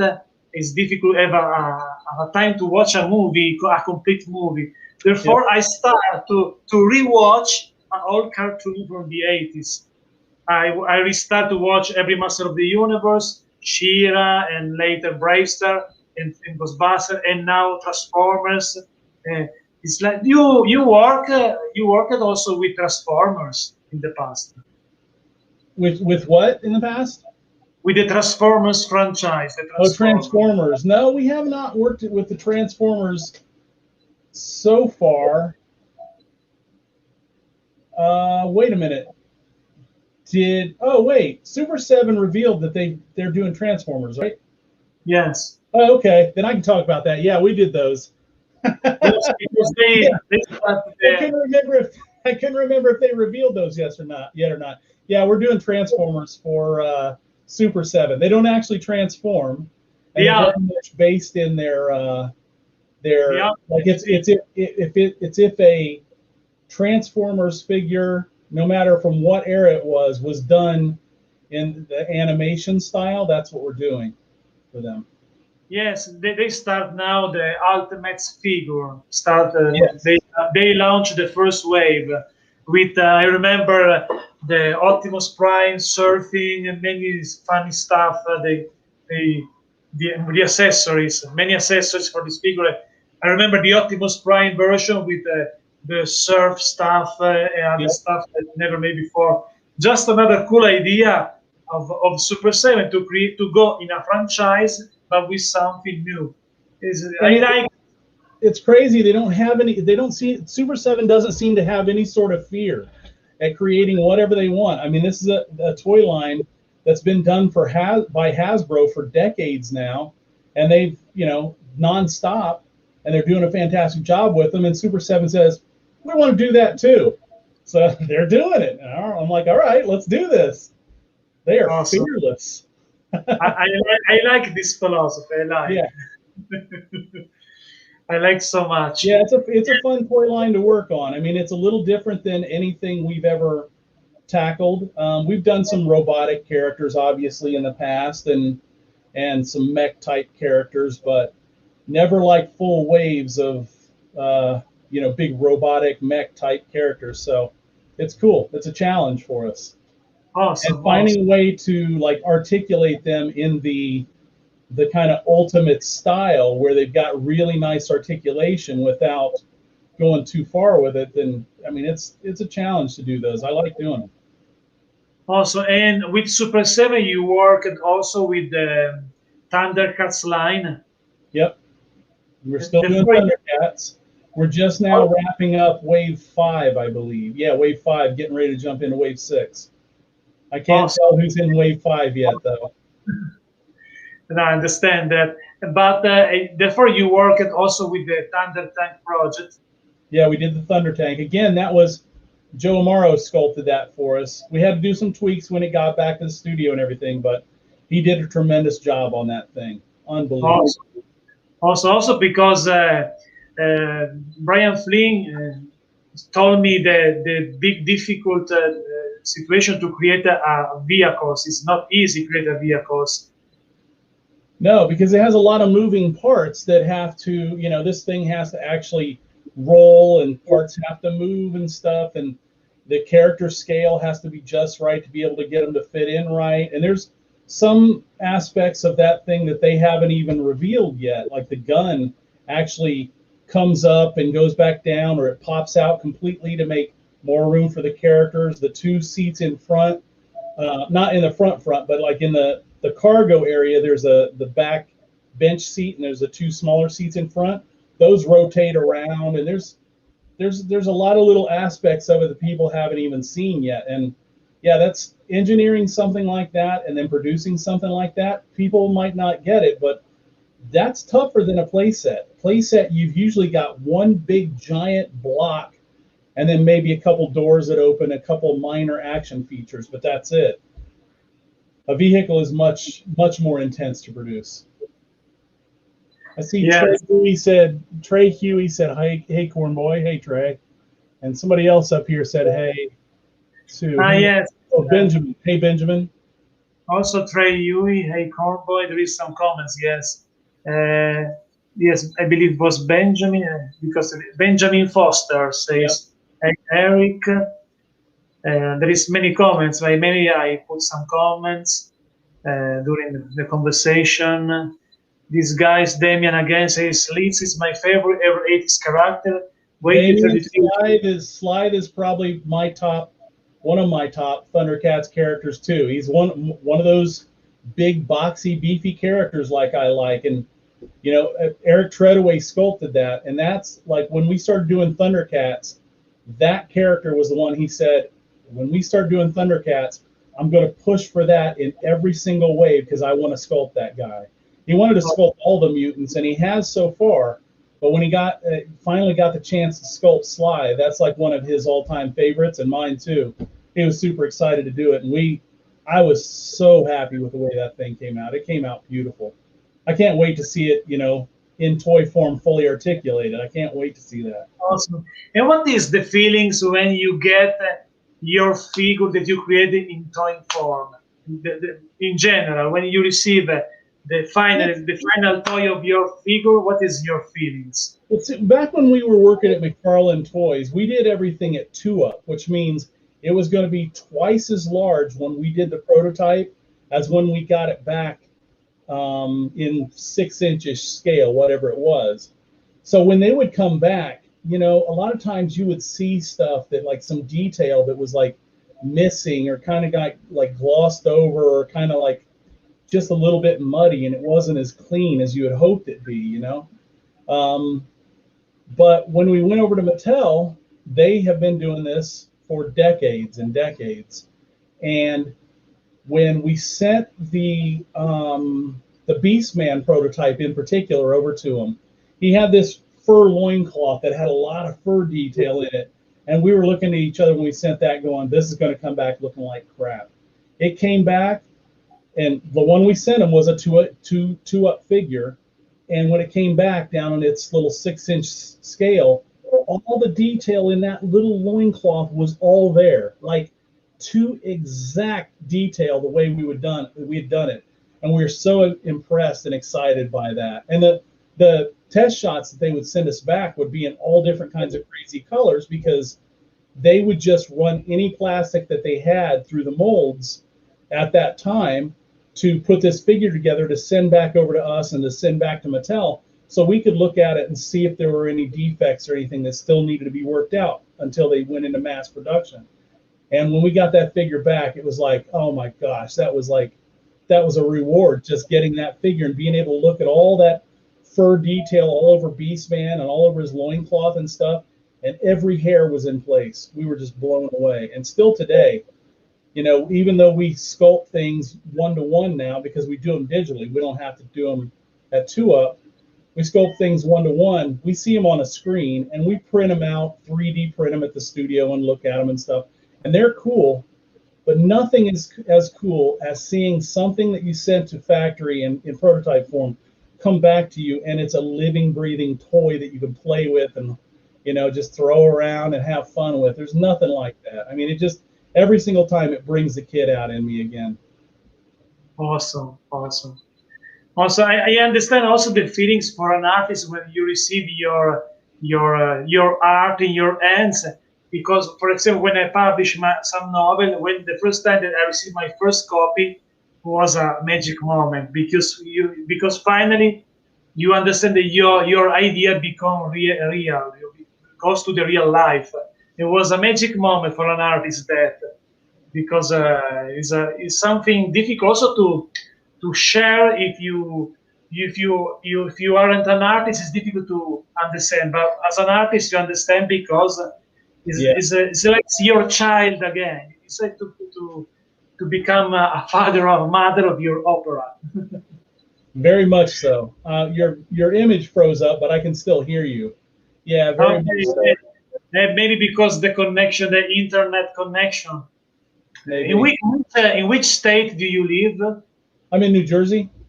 Okay, from North Italy to New Jersey, therefore maybe sometimes the connection is not Yeah, perfect because of that, I believe. might lag but also, slightly here and there. That's but okay. also is also because this YouTube stuff is also because we can have a conversation in two different parts of the world. I like this stuff. Another Yep. question, Allora. I love the Four Horsemen. You guys are so awesome. Why don't you guys do more Motu homage? You only released two at PowerCon. How about a whole wave? We'll never release a whole waveform. The reason that we do that is because we love Masters of the Universe with a passion, obviously.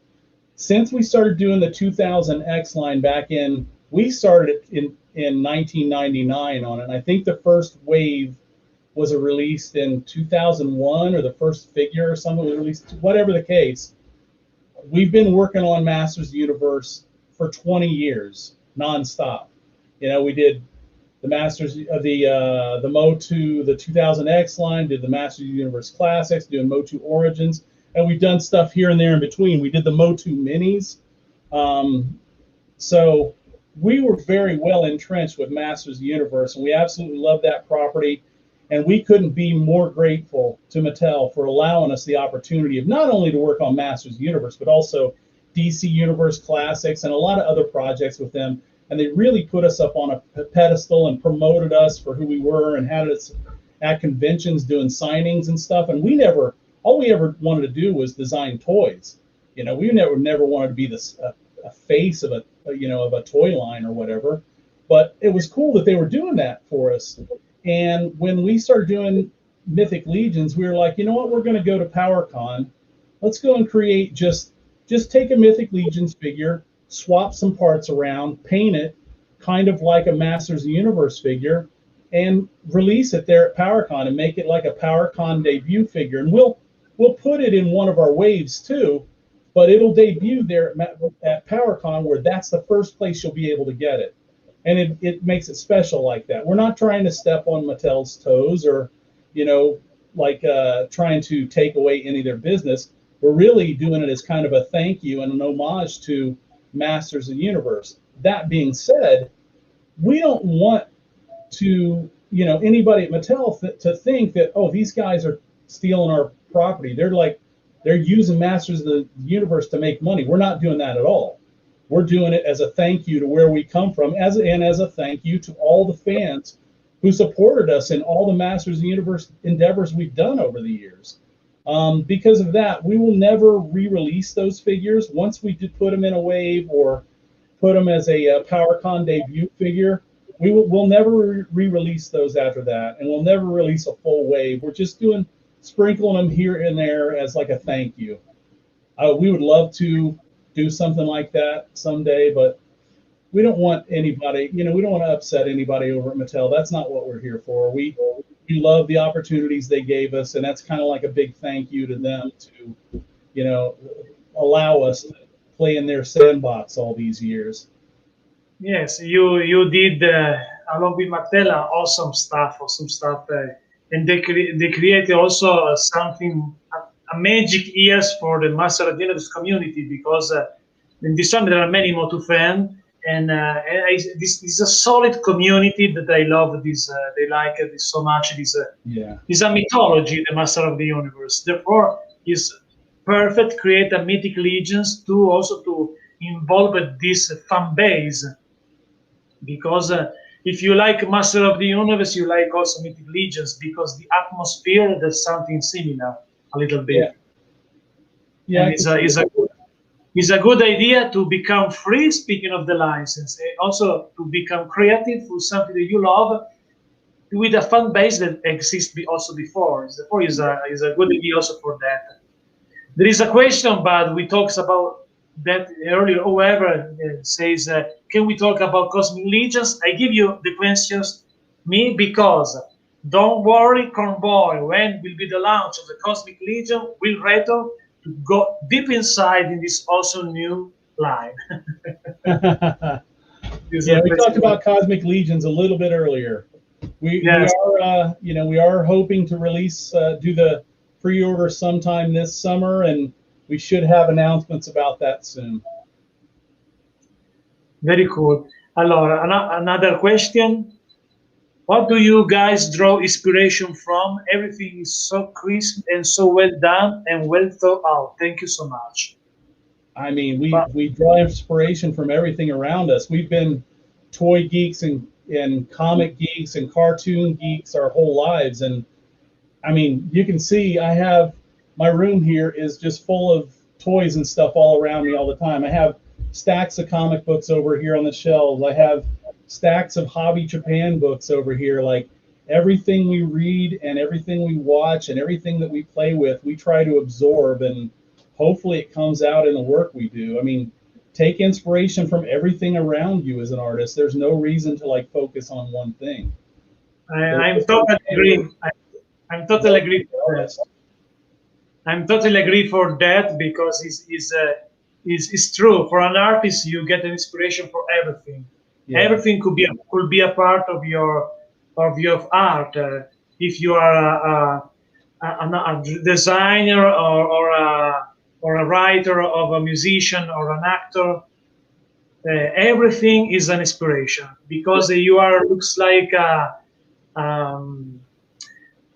like something that receive everything for the life. The life is an inspiration also. The life, the people that you meet, that every experience that you have, also the good experience, the bad experience, everything become a color for the painting of your life.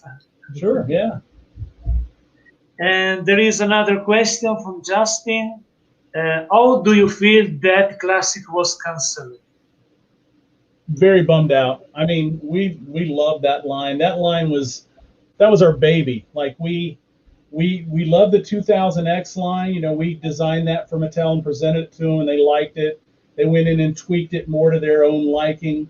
But when we approached them with the Masters of the Universe Classics line, it was at a point where we thought Masters of the Universe was ending, and we were like, it can't end yet. We gotta, there's so much that can be done with this line. So what we did was we took inspiration from the cartoons and the toys, and we designed a body and a style that we pretty much just took the original toys and came over here and said, okay, let's straighten them out, let's put articulation in them, let's update the anatomy a little bit, and here it is, and present it to Mattel, and it just stuck. And it was just like, as far as Masters of the Universe goes, that was our dream line. That's what we had always wanted. When we had those vintage Masters of the Universe figures back in the 80s, the Masters of the Universe Classics are what we saw when we looked at those. And being able to go in there and put all that articulation into them, and, all the accessories, and kind of go that deep into those characters, that was a dream come true for us. So yeah, it's a little bit of a bummer that it ended, but man, we did a lot with that line. It's one of the lines we're most proud of. Yes, we did many figures. Another question: what do you think of the original Motu head sculpt? Was it the same sculptor for all our head? I love both. I believe they were the same sculptor. I don't recall 100%. You know what? I'm pretty sure Eric Treadaway sculpted the original Masters of the Universe. You're talking about the He-Man head sculpt, I would imagine, right? I don't know. He says the original Motuk head sculpt. Says that. I would imagine he's probably talking about He-Man since he's talking about Ular. But yeah, I think Eric sculpted the original He-Man head. I'm sure he did. But then the Ular head would have either been sculpted by George Djokovic or Chris Dahlberg probably, but I don't remember which one. I don't think that one was sculpted by Eric. It might have been a different sculptor. Okay, another question. What was the thought process of Classic Grayskull looking less dilapidated than the vintage Grayskull? I don't know what. Looking less dilapidated? Oh. You know, I don't know. I guess we were putting it together and we just made it the way we made it, and that's the way it came out. I don't think there was really much of a thought process behind it. I mean, if we would have had our way, we would have taken the original design by Mark Taylor and really done it like dilapidated and kind of like crooked looking and everything. But Mattel wanted it to be somewhat of an homage to the original vintage Castle Grayskull, just larger and more imposing and more impressive. So that's what we went with. There is a comment, is just to demonstrate once again the feelings of the fans about the classes of Club Grayskull, because it says that Motu classes and Club Grayskull just have to come back one day soon. The fans love it, and it's true. The fans still in that war, because yes, we have new awesome stuff for Mattel, but many fans still. It looks like when a love story ended, but you want that this love continues. Yeah. That's a good way to put it. Yeah, there's still a lot to do with Club Grayskull. There's a decent amount of stuff still to do with just basic Motu classics too. Even though we went really deep into that well, there was still a lot to do there. But there was a ton of stuff we still could have done with Club Grayskull. And this is said to me because I'm a big fan of that Club Grayskull. I know that was a lot possibility. However, never say never. However, never say never, because right, absolutely, never say never. I think it's good. It's better have a positive vibe also for that, because never say never. Anything goes. It's possible. Another question. Will we see more troll variations? What is the thought process? Okay. What is the thought process in the office behind the scenes? Thought process for what? I don't know. Our thought process is, let's make cool toys. But yeah, you will see more troll variations and more variations than we currently have. Currently, we just use, oh lordy, we use a single body. Wow. And swap out the heads and loincloth and stuff, but you're going to see other things like new torsos, new forearms and stuff, and some things switched around, new heads. It's awesome, this like that. You will see them. I saw also the Marshall Man of the Ghostbusters in your behind you. I saw behind you. I see behind you the Marshmallow Man. Oh yeah, he's way up there.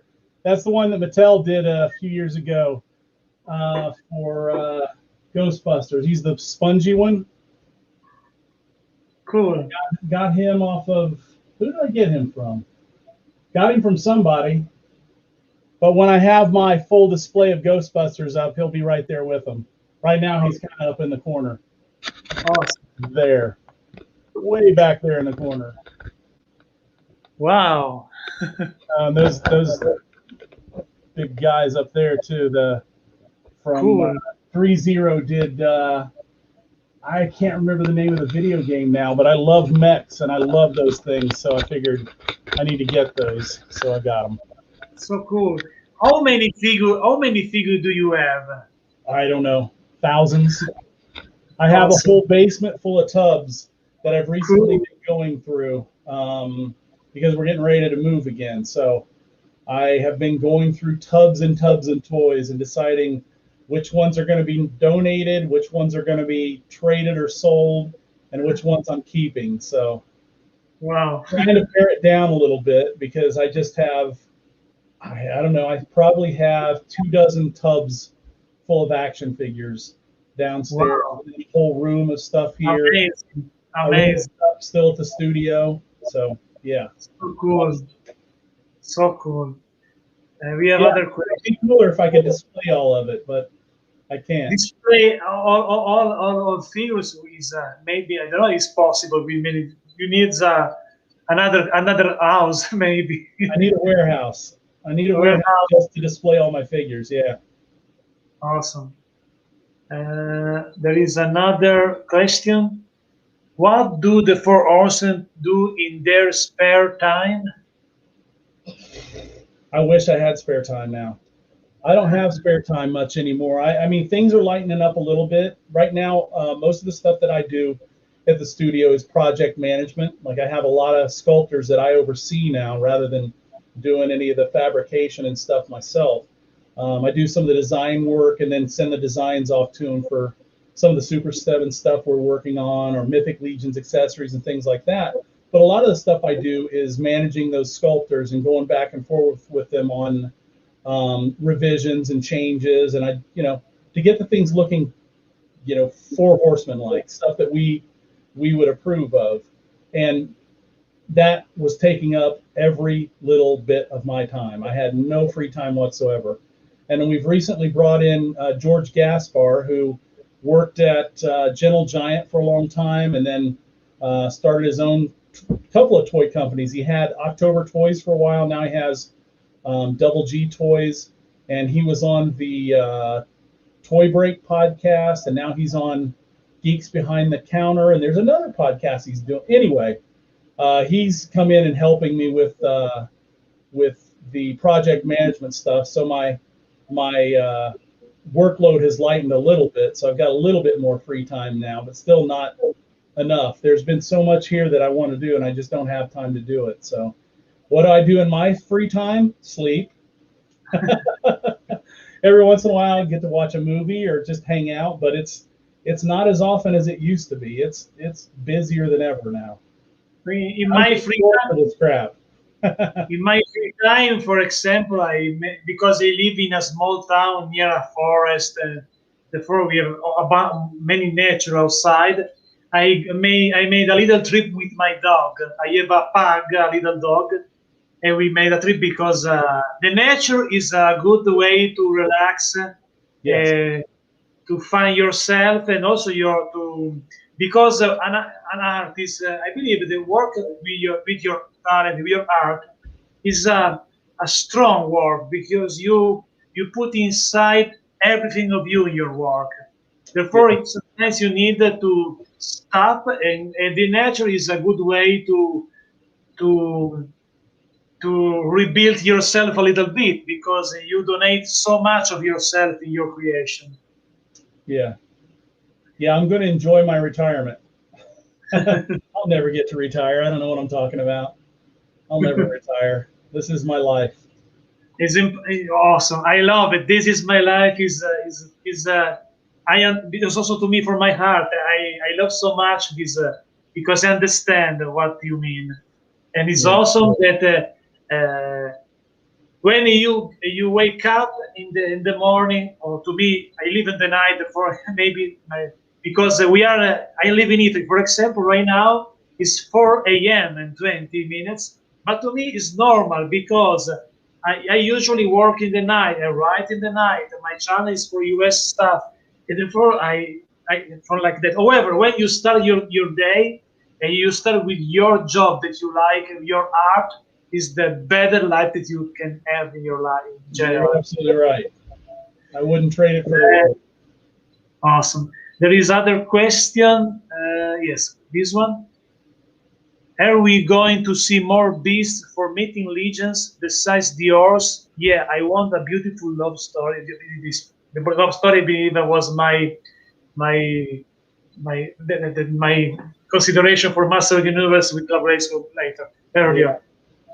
But speaking of beasts, yes, we will. I mean, we just in the Alithia wave, we just did the pre-order for a couple of months ago. We revealed a moose, which is based on the horse body somewhat with some new parts. But I mean, one of our main characters, Atlas, that dude rides a bear. So, I mean, obviously we'll have to do a bear at some point. And one of my, and I mean, the whole company, one of our biggest goals is to create a big dragon. We're going to create some small dragons too, but we want to create a huge dragon. Like, my dream is that this thing, once put together and standing on his hind legs with his neck up and ready to strike, would be like a 3-foot tall dragon, a 1 meter tall dragon for you, Alan. Awesome. But yeah, that's my goal. I would love to do lots of creatures and lots of play sets, but you know what? There's only so much time in our day, and there's only so much money in our fans' wallets. So we have to be mindful of all of that. Awesome. And how many more? Yes. How many characters there are right now in the Mythic Legions? The Mythic Legions in general. How many characters in total? We did a count on them, I don't know, 4 or 5 months ago, and we were closing in on 150 characters. So I think we've blown past that. We're probably getting up around 175 to 200 now. Our one wave for Mythic Legions Advent of Decay, if I remember correctly, was 33 characters in that one wave. Yeah, we had in the wave before, the first wave we released, I think it was like 31 characters, and then we topped that with 33 or 34 in Advent of Decay. So it was a big jump. We're not doing waves that size anymore. And maybe it's time to create a toy guide for Mythic Legions. I would love to. We've had a couple of people who are experienced with that approach us about it, and we've been talking about it. That's all I can really say about it, but I would love to see a guide. Yes. Is it too early to do it? Maybe not, because it's we've got so many characters already, but maybe we could do a volume 1 and then follow it up, leave out some of the kind of like offshoot characters and stuff, and then maybe volume 2 would contain those and some of the other newer releases. Should be very cool. I mean, all the information that you ever want to have is on the Mythic Legions website. It's I think it's just Source Horseman. I don't know. I came up with that. I don't know why I couldn't remember it. SOURCE Horseman, HORSEMEN.com. SourceHorseman.com. I mean, that's all the information you'd ever need. Anybody who wants to ever do a book on Mythic Legions, as far as like a source book, could just pull all the information right off there and print it in a book, and it's done. So awesome. Jeremy Gerard put that together for us, and he has done a freaking amazing job. That kid is unstoppable. Awesome.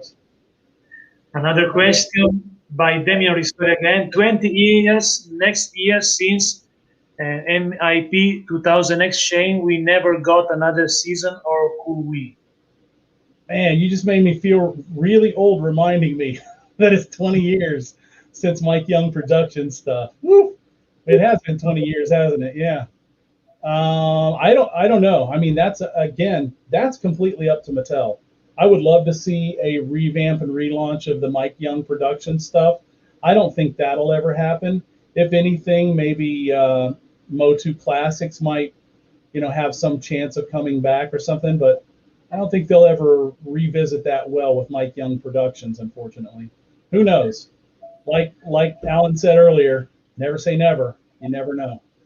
There is a request for you. I don't know if it's possible. This guy says, "Can Cornboy show us Arretir, please, Alan?" Well, I don't have him here. I could. I will say that we just got our first paint samples, like the full paint samples of the figures in package at the studio earlier last week, I think, and they look phenomenal. Arretir in the package, and Arretir and Aethon, his horse, in the package together. Your minds are going to be blown. I can't wait until we reveal those. So Awesome. those are coming soon. Coming soon. Yeah. Another questions. Could the upcoming Masters of the Universe Revelation toy line be a continuation of classics? I don't know. Again, that's up to Mattel. We're not involved with that. I wish we were. We did a single figure. We did two figures. And I think, I don't know what Mattel's plans were with them, but I think one of the figures was for the animation that's coming up that's kind of based on the original vintage cartoon, and the other figure was kind of based on the other cartoon that they're releasing. But beyond that, we're not involved with the new Masters of the Universe cartoons. So yeah, I don't know. I don't know what they have planned for that, other than the things that have been shown so far. Okay, another question. That's also, have you seen the Beast of the Mesozoic dinosaur stuff? And if so, what are your thoughts? Well, actually, Dave, the guy who owns that property and creates it and stuff, is a good friend of ours. He lives right here in New Jersey with us.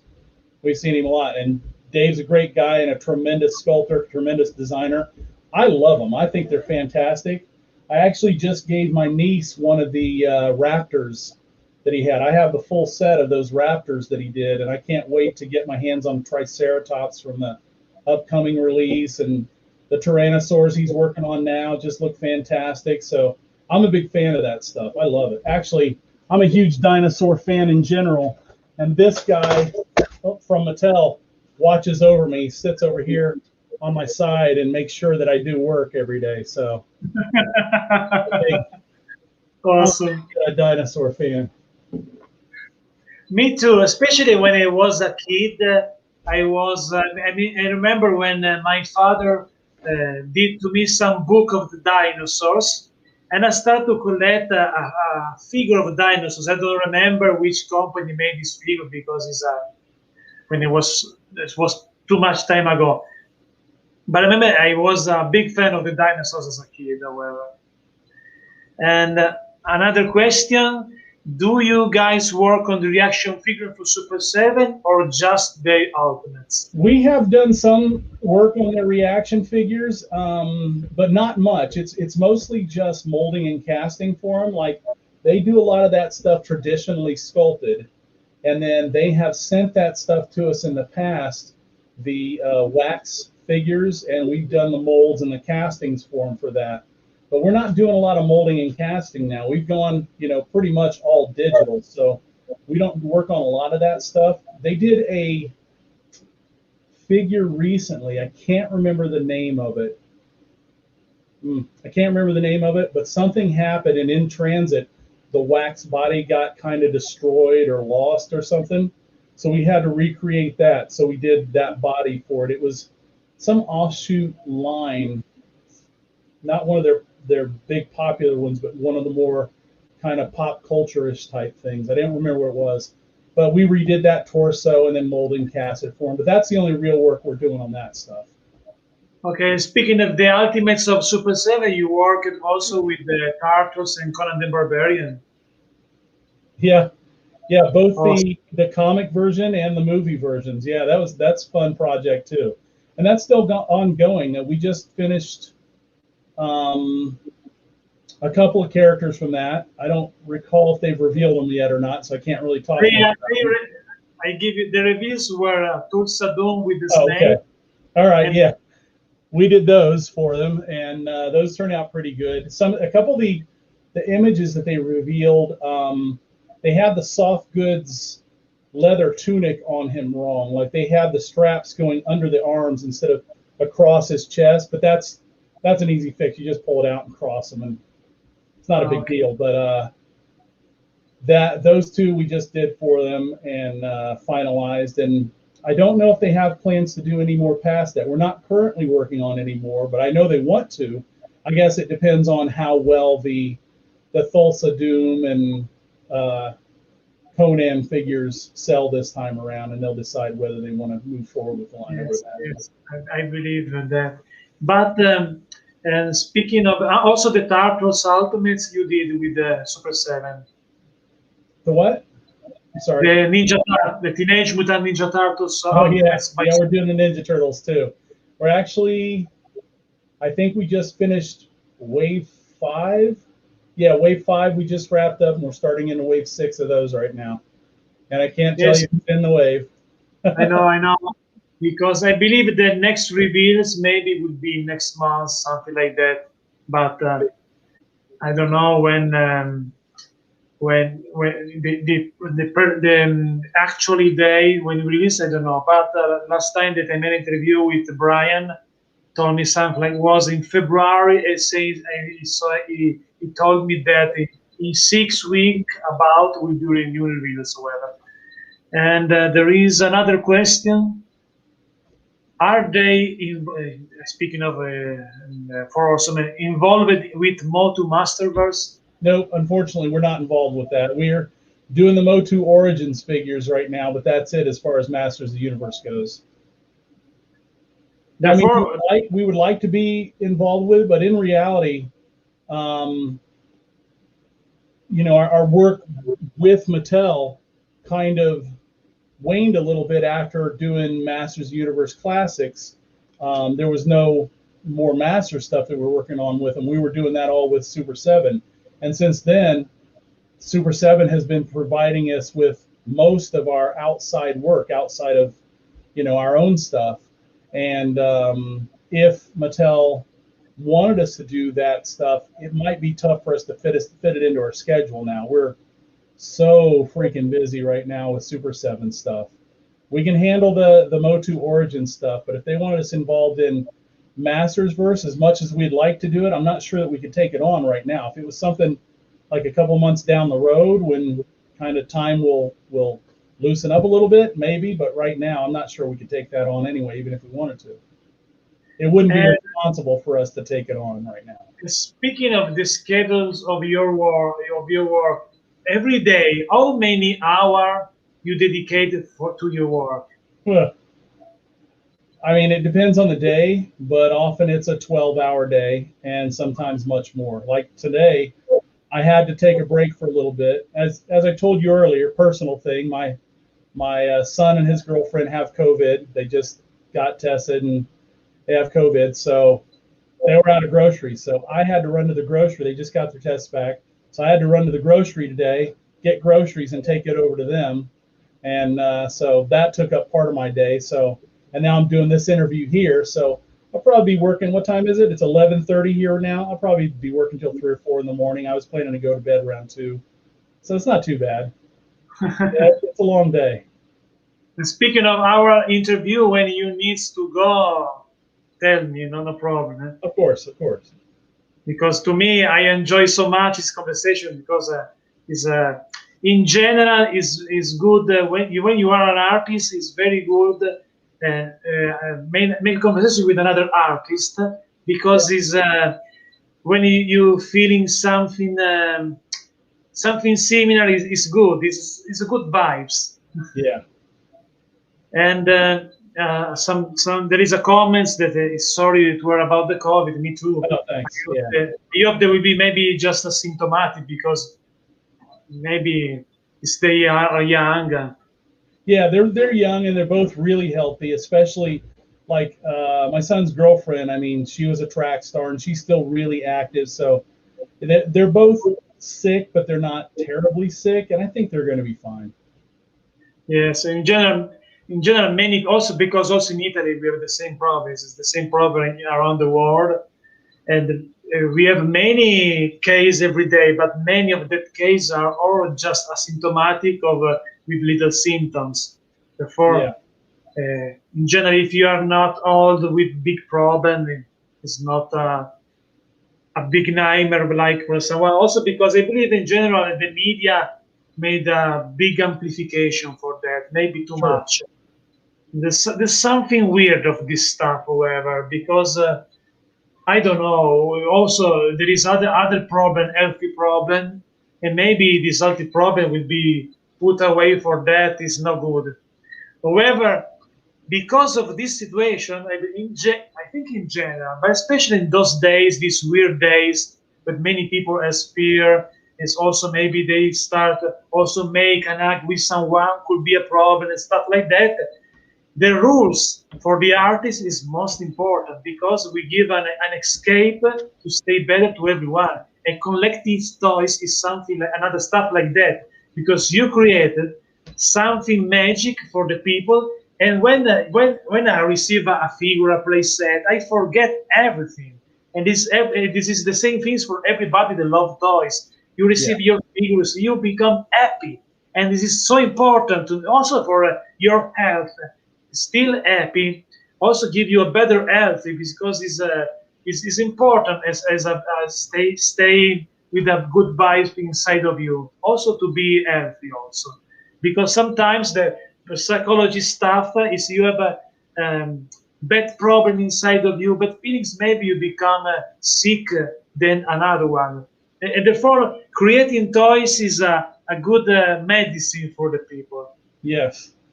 I love I it. think so. Actually, when when the pandemic all started, and things started shutting down and things looked really scary and nobody knew what was going to happen, our factories were shut down, so our production was shut down, and we put everything on hold ourselves because we didn't want to burden people with, pre-orders and spending money on our figures when they may have more serious issues to deal with.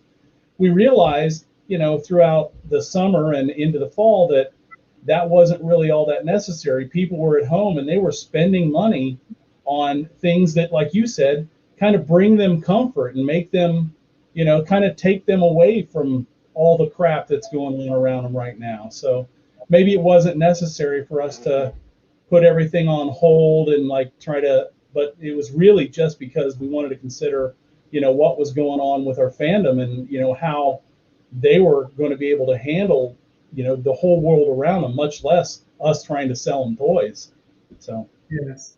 but Yes. hopefully things have worked out. I mean, 500,000 people have died here, and yeah, it's been ugly, but we're on the other end of it now. I just got my first vaccine shot on Friday, and I'm going for my second one next Friday. So getting back to the regular world again. Hopefully, we'll see. Yes, I believe with the vaccine, on some points, we will be back with our old normal life. I believe. Hopefully. Maybe I believe it will be a long process because many people, millions of people in the world. But is something also because I think during the time I believe that in the future will be a better vaccine also because the scientists has the time to understand very well also the better vaccines. Also because there is six other vaccines for other health problems. Therefore, with the time help also the scientists to create something better also for that. Therefore, it's still positive also for that. We know that some people dies for that, but also sometimes some people dies for other health problems because of COVID-19, because maybe they have a fear to go to hospital for their problem, for example. Yeah. I know this reality very well because my father passed away last year because he had a cancer, but he was feared to continue the chemotherapy because of COVID, for example. And this is the bad things because everybody was scared by the COVID, but there is not only the COVID problem. Sometimes the COVID is just a little fever. And there is some other problem that maybe the people forget. Also, for example, some business goes down in Italy. For example, if you're a restaurant or some stuff like that, because they are forced to close it, and there's no help from the governor of Italy to help these guys. Therefore, however, better toys because it's a better way to forget this creepy stuff and crappy stuff also. Because the problem, I talked with it also to Brian Free. The problem where we have in our society, there is two wars. This is the war of the normal people and the war of the politician. Two wars that never be together. Therefore, the politician don't understand our problem. No. There's no chemistry, and this is the problem that will be forever. Now for this pandemic situation, but forever. Therefore, it's better create personal war with everything that you love, your stuff that you love, to forget these scrappy things, because you can do nothing to change the politician's philosophy. Therefore, it's better create art, give something good for the people, give toys or some toys, book, song, and this is the better way to stay better and to don't care for this creepy and crappy stuff. Yeah. Uh, we have other many comments. Okay, this one maybe. One character we really need before Doomsday is Banger from Dungeons and Dragons. Best 80s villains. Well, we don't have the Dungeons and Dragons license, so we're not going to be doing Venger. Sorry, but I agree. I mean, I think that somebody should do that whole line from the Dungeons and Dragons cartoon in the 80s. I'd love to see a whole wave of those figures. Yes. Another question. This is interesting. Who is your favorite artist or painter in the last 100 years? You guys are amazing. Thank you so much. What is your favorite? This is going to be, some people will consider it a cheesy answer, because although, you know, I have many classic artists that I'm a fan of, it's the comic artists that really inspired me and like sent me down the path that I'm on today. Like Jack Kirby is like a god to me. Like when I saw his artwork, it sparked something in me that just has never stopped. And then John Byrne came along, and Art Adams and Walt Simonson, and I could name 3 or 4 dozen comic artists that really inspired me. My favorite right now, and for a long time, is probably Art Adams, even though I have the most respect for Jack Kirby. But I know that, you know, there's the masters and a lot of other artists out there that I could say that I'm inspired by, but truthfully, it's comic artists. I'm that much of a geek. Awesome. This is question I don't understand very well. What do you mean, these guys? However, I give you the question: who will be in the stock sale tomorrow? Maybe I was expecting this question to come up. So what we started doing is every Friday now, as long as the supplies last, we're going to be putting various Mythic Legions characters up in our store on Four Horsemen for sale as part of our in-stock sale. And for people who have never experienced one of our in-stock sales, it's a madhouse. It's really people come out bloody and bruised, because we open it up and we normally only allow one of each character to each person. But wow, people come in there and they fight for them and just go tooth and claw for the things. Now, the one we did last week was all characters from our All-Stars 3 wave, and there were no limits on those, and we had plenty of them to go around, so the sale went pretty smoothly. There were a few of them that sold out quickly, but tomorrow it's going to be some of the older characters, not really old, but some of the older characters. I can't really say who. You'll have to be there at the beginning of the sale, and I can't really tell you who's going to be there, but there's some sought-after characters that are going to be in tomorrow's sale. Sorry, Benjamin. Sorry I couldn't give you a more exact answer than that, but it's just kind of a wait and see with those. There is a good appreciation for you now. How does it feel to archive your level of success? That people, you just love your stuff and you have established yourself so well. Your guys are kind of like celebrities in the indie toys community. Wow, that's quite a compliment. I appreciate that. But my level of success, I don't feel like that we've accomplished really what we want to accomplish with everything. I mean, like I said, Mythic Legions, we want it to be Mythic Legions, Cosmic Legions, and then whatever other kind of legions that we can come up with. And we don't have a comic book. I mean, we have our one art book that we released a few years ago for Mythic Legions. We don't have a comic book for it yet. We don't have a cartoon for it yet. We don't have a movie for it yet. We don't have a novel for it yet. We don't have underoos or blankets and pillows or any Mythic Legion stuff like that. So yes, we've done pretty good with Mythic Legions, but I don't know if we're successful with that. I mean, I understand that we're known in the industry, and I really appreciate that. I mean, there's nothing that makes an artist happier than being appreciated for the work that he does. So we couldn't be more thankful of that. But I mean, have we achieved the success that people think we have? I don't think so. I think people have a little higher view of what we've done so far than we have of it ourselves.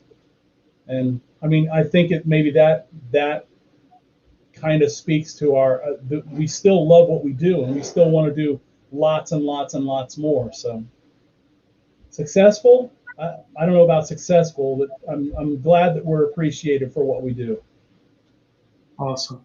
Another good questions. Do you guys have any influence on who Super 7 picks for the characters? Like, does Super 7 say, let's do a stretch TMT character, but you guys might be like, no, let's do a Triceratops? Yes and no. For the most part, they send over to us, okay, here's what this wave looks like. Here's what this wave looks like. But they do occasionally come back, like especially with like Teenage Mutant Ninja Turtles and Thundercats. Those are two lines that we're kind of very well versed in. They come back, and if we have like suggestions like, oh, well, you know what, maybe like your question says here, maybe this character would fit there better in this wave than he would in this wave down here. Let's swap these around, or let's replace them. You know, they'll take our suggestions. Whether we actually do it or not remain, you know, it's up to them. But we have in the past, and like in the wave we just finished and a wave coming up, there were actually characters that were swapped there for Teenage Mutant Ninja Turtles that we made a suggestion on swapping them around just because of the tooling bank and the way that things are produced. So yeah, occasionally, sometimes they ask us what our opinions are on it. So we do have some influence over it, but not much. It's Super 7 does a really good chance of picking. I mean, a really good job of picking out all the characters that are in each wave. Yes, and speaking of Super 7 Silver Ox, you are also involved in this project. Oh, the Silverhawks? Yes. Are you asking me or telling me? Because I don't know if they've revealed that yet. No. They reveal nothing now. Therefore, you can reveal nothing. The question is only if you are involved also in that. I'm saying nothing about it then. I love the Silverhawks, and I'm excited that Super 7 owns the license to Silverhawks now. And yes, I definitely want to do Silverhawks. That's all I'm saying. I think everybody knows the answer to that one, though. Yes, I know, because there's many people are looking forward for that. Brian didn't say anything about that to you when he talked to you? Not yet. I think it's Morris coming, but still. However, I made an interview with Brian in February, but now there's no reviews now for Super Rocks, not yet. But in the future, when you come back, and also when Brian come back, for both into different interview with also for them. All I can say is that if Super 7 ever reveals that they are going to do Silverhawks figure, no. They says that gets the license and will be Silverhawks in many different ways. He says that to me. If Super 7 ever reveals, yes, we're going to do Ultimate Silverhawks action figures. He says. I asked him to Brian which type of figure. He says everything. He says ultimates, reaction, everything. But never say. He didn't say if it will be when will come which character. Okay. Gotcha. I'm not saying anything more than I already have about it. If they ever reveal it, then maybe I'll be able to talk about it. We'll see. Yes. In the next chapter. We signed non-disclosure agreements for a reason. Yes. This question. Have you had time to see Justice League Snyder Cut? I actually have watched half of it. I hated the original Justice League. I really did not like that movie at all. I had so many problems with it. I had a whole laundry list of issues that I had with it, and I don't normally care that much. Like a Marvel movie, I'll watch it and I love it, you know. And some DC movies, Shazam, I loved Shazam. I thought Wonder Woman, the first Wonder Woman, was pretty good, but Justice League, I thought the first one was terrible. And so when I heard that they were doing a Snyder cut of Justice League, I was not the least bit interested.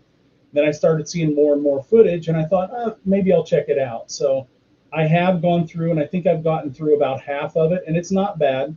I don't love it, but I don't hate it.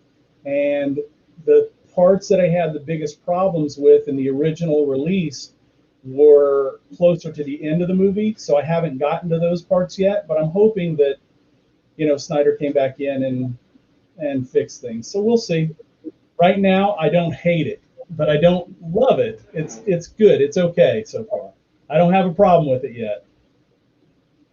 Okay, and speaking of some movies of the 80s, you remember the movie Legends? I don't know, in Italy it was called that. I don't know what is the US titles. I believe the movie with Tom Cruise, Legends, with some monster. You remember that movie? Yes. With Tim Curry as Darkness. Exactly. And yeah. And I don't know. Because the light is my destroyer. Yeah, I love that movie. Yes. Maybe some, I don't know if it was made before, but I don't think some figure for that. What do you think about maybe some action figure inspired for that movie? NECA actually did Darkness a few years ago. Was it NECA? Maybe it was McFarlane Toys. Either NECA or McFarlane did a Darkness figure, and it looked pretty good. The posability wasn't very good on it, but the sculpting was really nice. I love that figure. The scale for it was a little bit small for my taste, but it was a great figure. I don't know. I would like to see another figure of Darkness himself, and maybe I can't remember the name of the female character in the movie. She's dancing with Darkness in the black dress. I would love to see a figure of that. And the Tom Cruise character, I don't need to see a figure of that. I have no interest in that character. Nah. I'm good, thanks. And evil minions and the little fairies and the brownies and stuff in it. I would like to see those, yeah. And what do you think, if you remember, and what do you think about the Boglins figures, the puppets, Boglins, the monsters? Which figures? Boglins, B-O-G-L. Oh, Boglins. I actually know Tim, the guy who created Boglins. Those things are adorable. I was never really a big fan, just not kind of a fan of that whole squishy thing, but I like the design of them. They're super cool. Yeah, I think it's funny. He did really well with his Kickstarter, and I hope it continues to be successful for him. He's got a cool little hit on his hands there. I like those monsters. I create also on this channel a little show, like a Muppet show with that Boglins, because I don't know, when I was a kid, was attracted by this creepy monster in this little cage. To me are cool, however, this weird stuff. Maybe it's not so popular line, like for example the Foot Fighters. Also, the Foot Fighters wasn't very happy. Not very happy. It's not happy. Sorry, very popular. Sometimes it was really popular over here. I think when my oldest son was little, it was pretty popular here. Oh, cool. Boglins, yeah, it was really popular. Boglins maybe yes, but Foot Fighters not so much. Would you say Foot Fighters? The Foot Fighters not so much. I don't think Food Fighters. I'm sorry. Yes. Yeah, I remember Food Fighters. Yeah, they never gained the popularity that they should have. They were cool. Also for them, I made some stop motion with the Foot Fighters. You did. Nice. Because I like this character, this hamburger and stuff like that. This fight between two different food. also because I like food. Oh, I don't. Could you tell? And the Foot Fighters remember me a scene of a movie of I don't know what is the English version of the titles. However, it was a movie of the young Sherlock Holmes. But I don't remember. I don't know what is the titles in English. Was a movie with some with a pyramid with the young Sherlock Holmes with Watson, and there is a scene with Watson was attacked by some foods that get life and attacks him. And what looks like remember me a little bit the food fights that scene of that movie. I don't recall that. Because I don't know what is the title in English because it's difficult to explain that also. How many time we have again, my friend? What's that? Oh, well, it's we're just about to hit midnight here, so maybe take a couple of more quick questions here and then wrap it up for the night. Okay, give me some maybe other two questions. All right. Short. Number one, what is your favorite character of the Masters of the Universe line in general? My favorite of all of them. Like I said a couple times tonight, my favorite characters are like the big, bulky, beefy monster type guys. So Whiplash has always been a favorite, Clawful's always been a favorite, and Beastman has always been a favorite. But if I had to pick my one favorite of all Masters of the Universe, because I'm a big fan of monkeys, and I always saw him as like a flying monkey from Wizard of Oz, it'd have to be Stratos. I love Stratos. The second question is the opposite. What is the character of Masters of the Universe that you never like? Gwildor. Okay. That's an easy one. Never could stand that guy. That's okay. An eating little freak. Now I back to the piano, and when my interview I back to the piano, it's time to say goodbye. Thanks for watching, my friends. Thanks for enjoying the stream, and don't worry because Cornboy will return in the future when the Cosmic Legion comes out. Will be a special interview for that. Therefore, thank you guys, and thank you, Cornboy, to enjoy this awesome conversation together.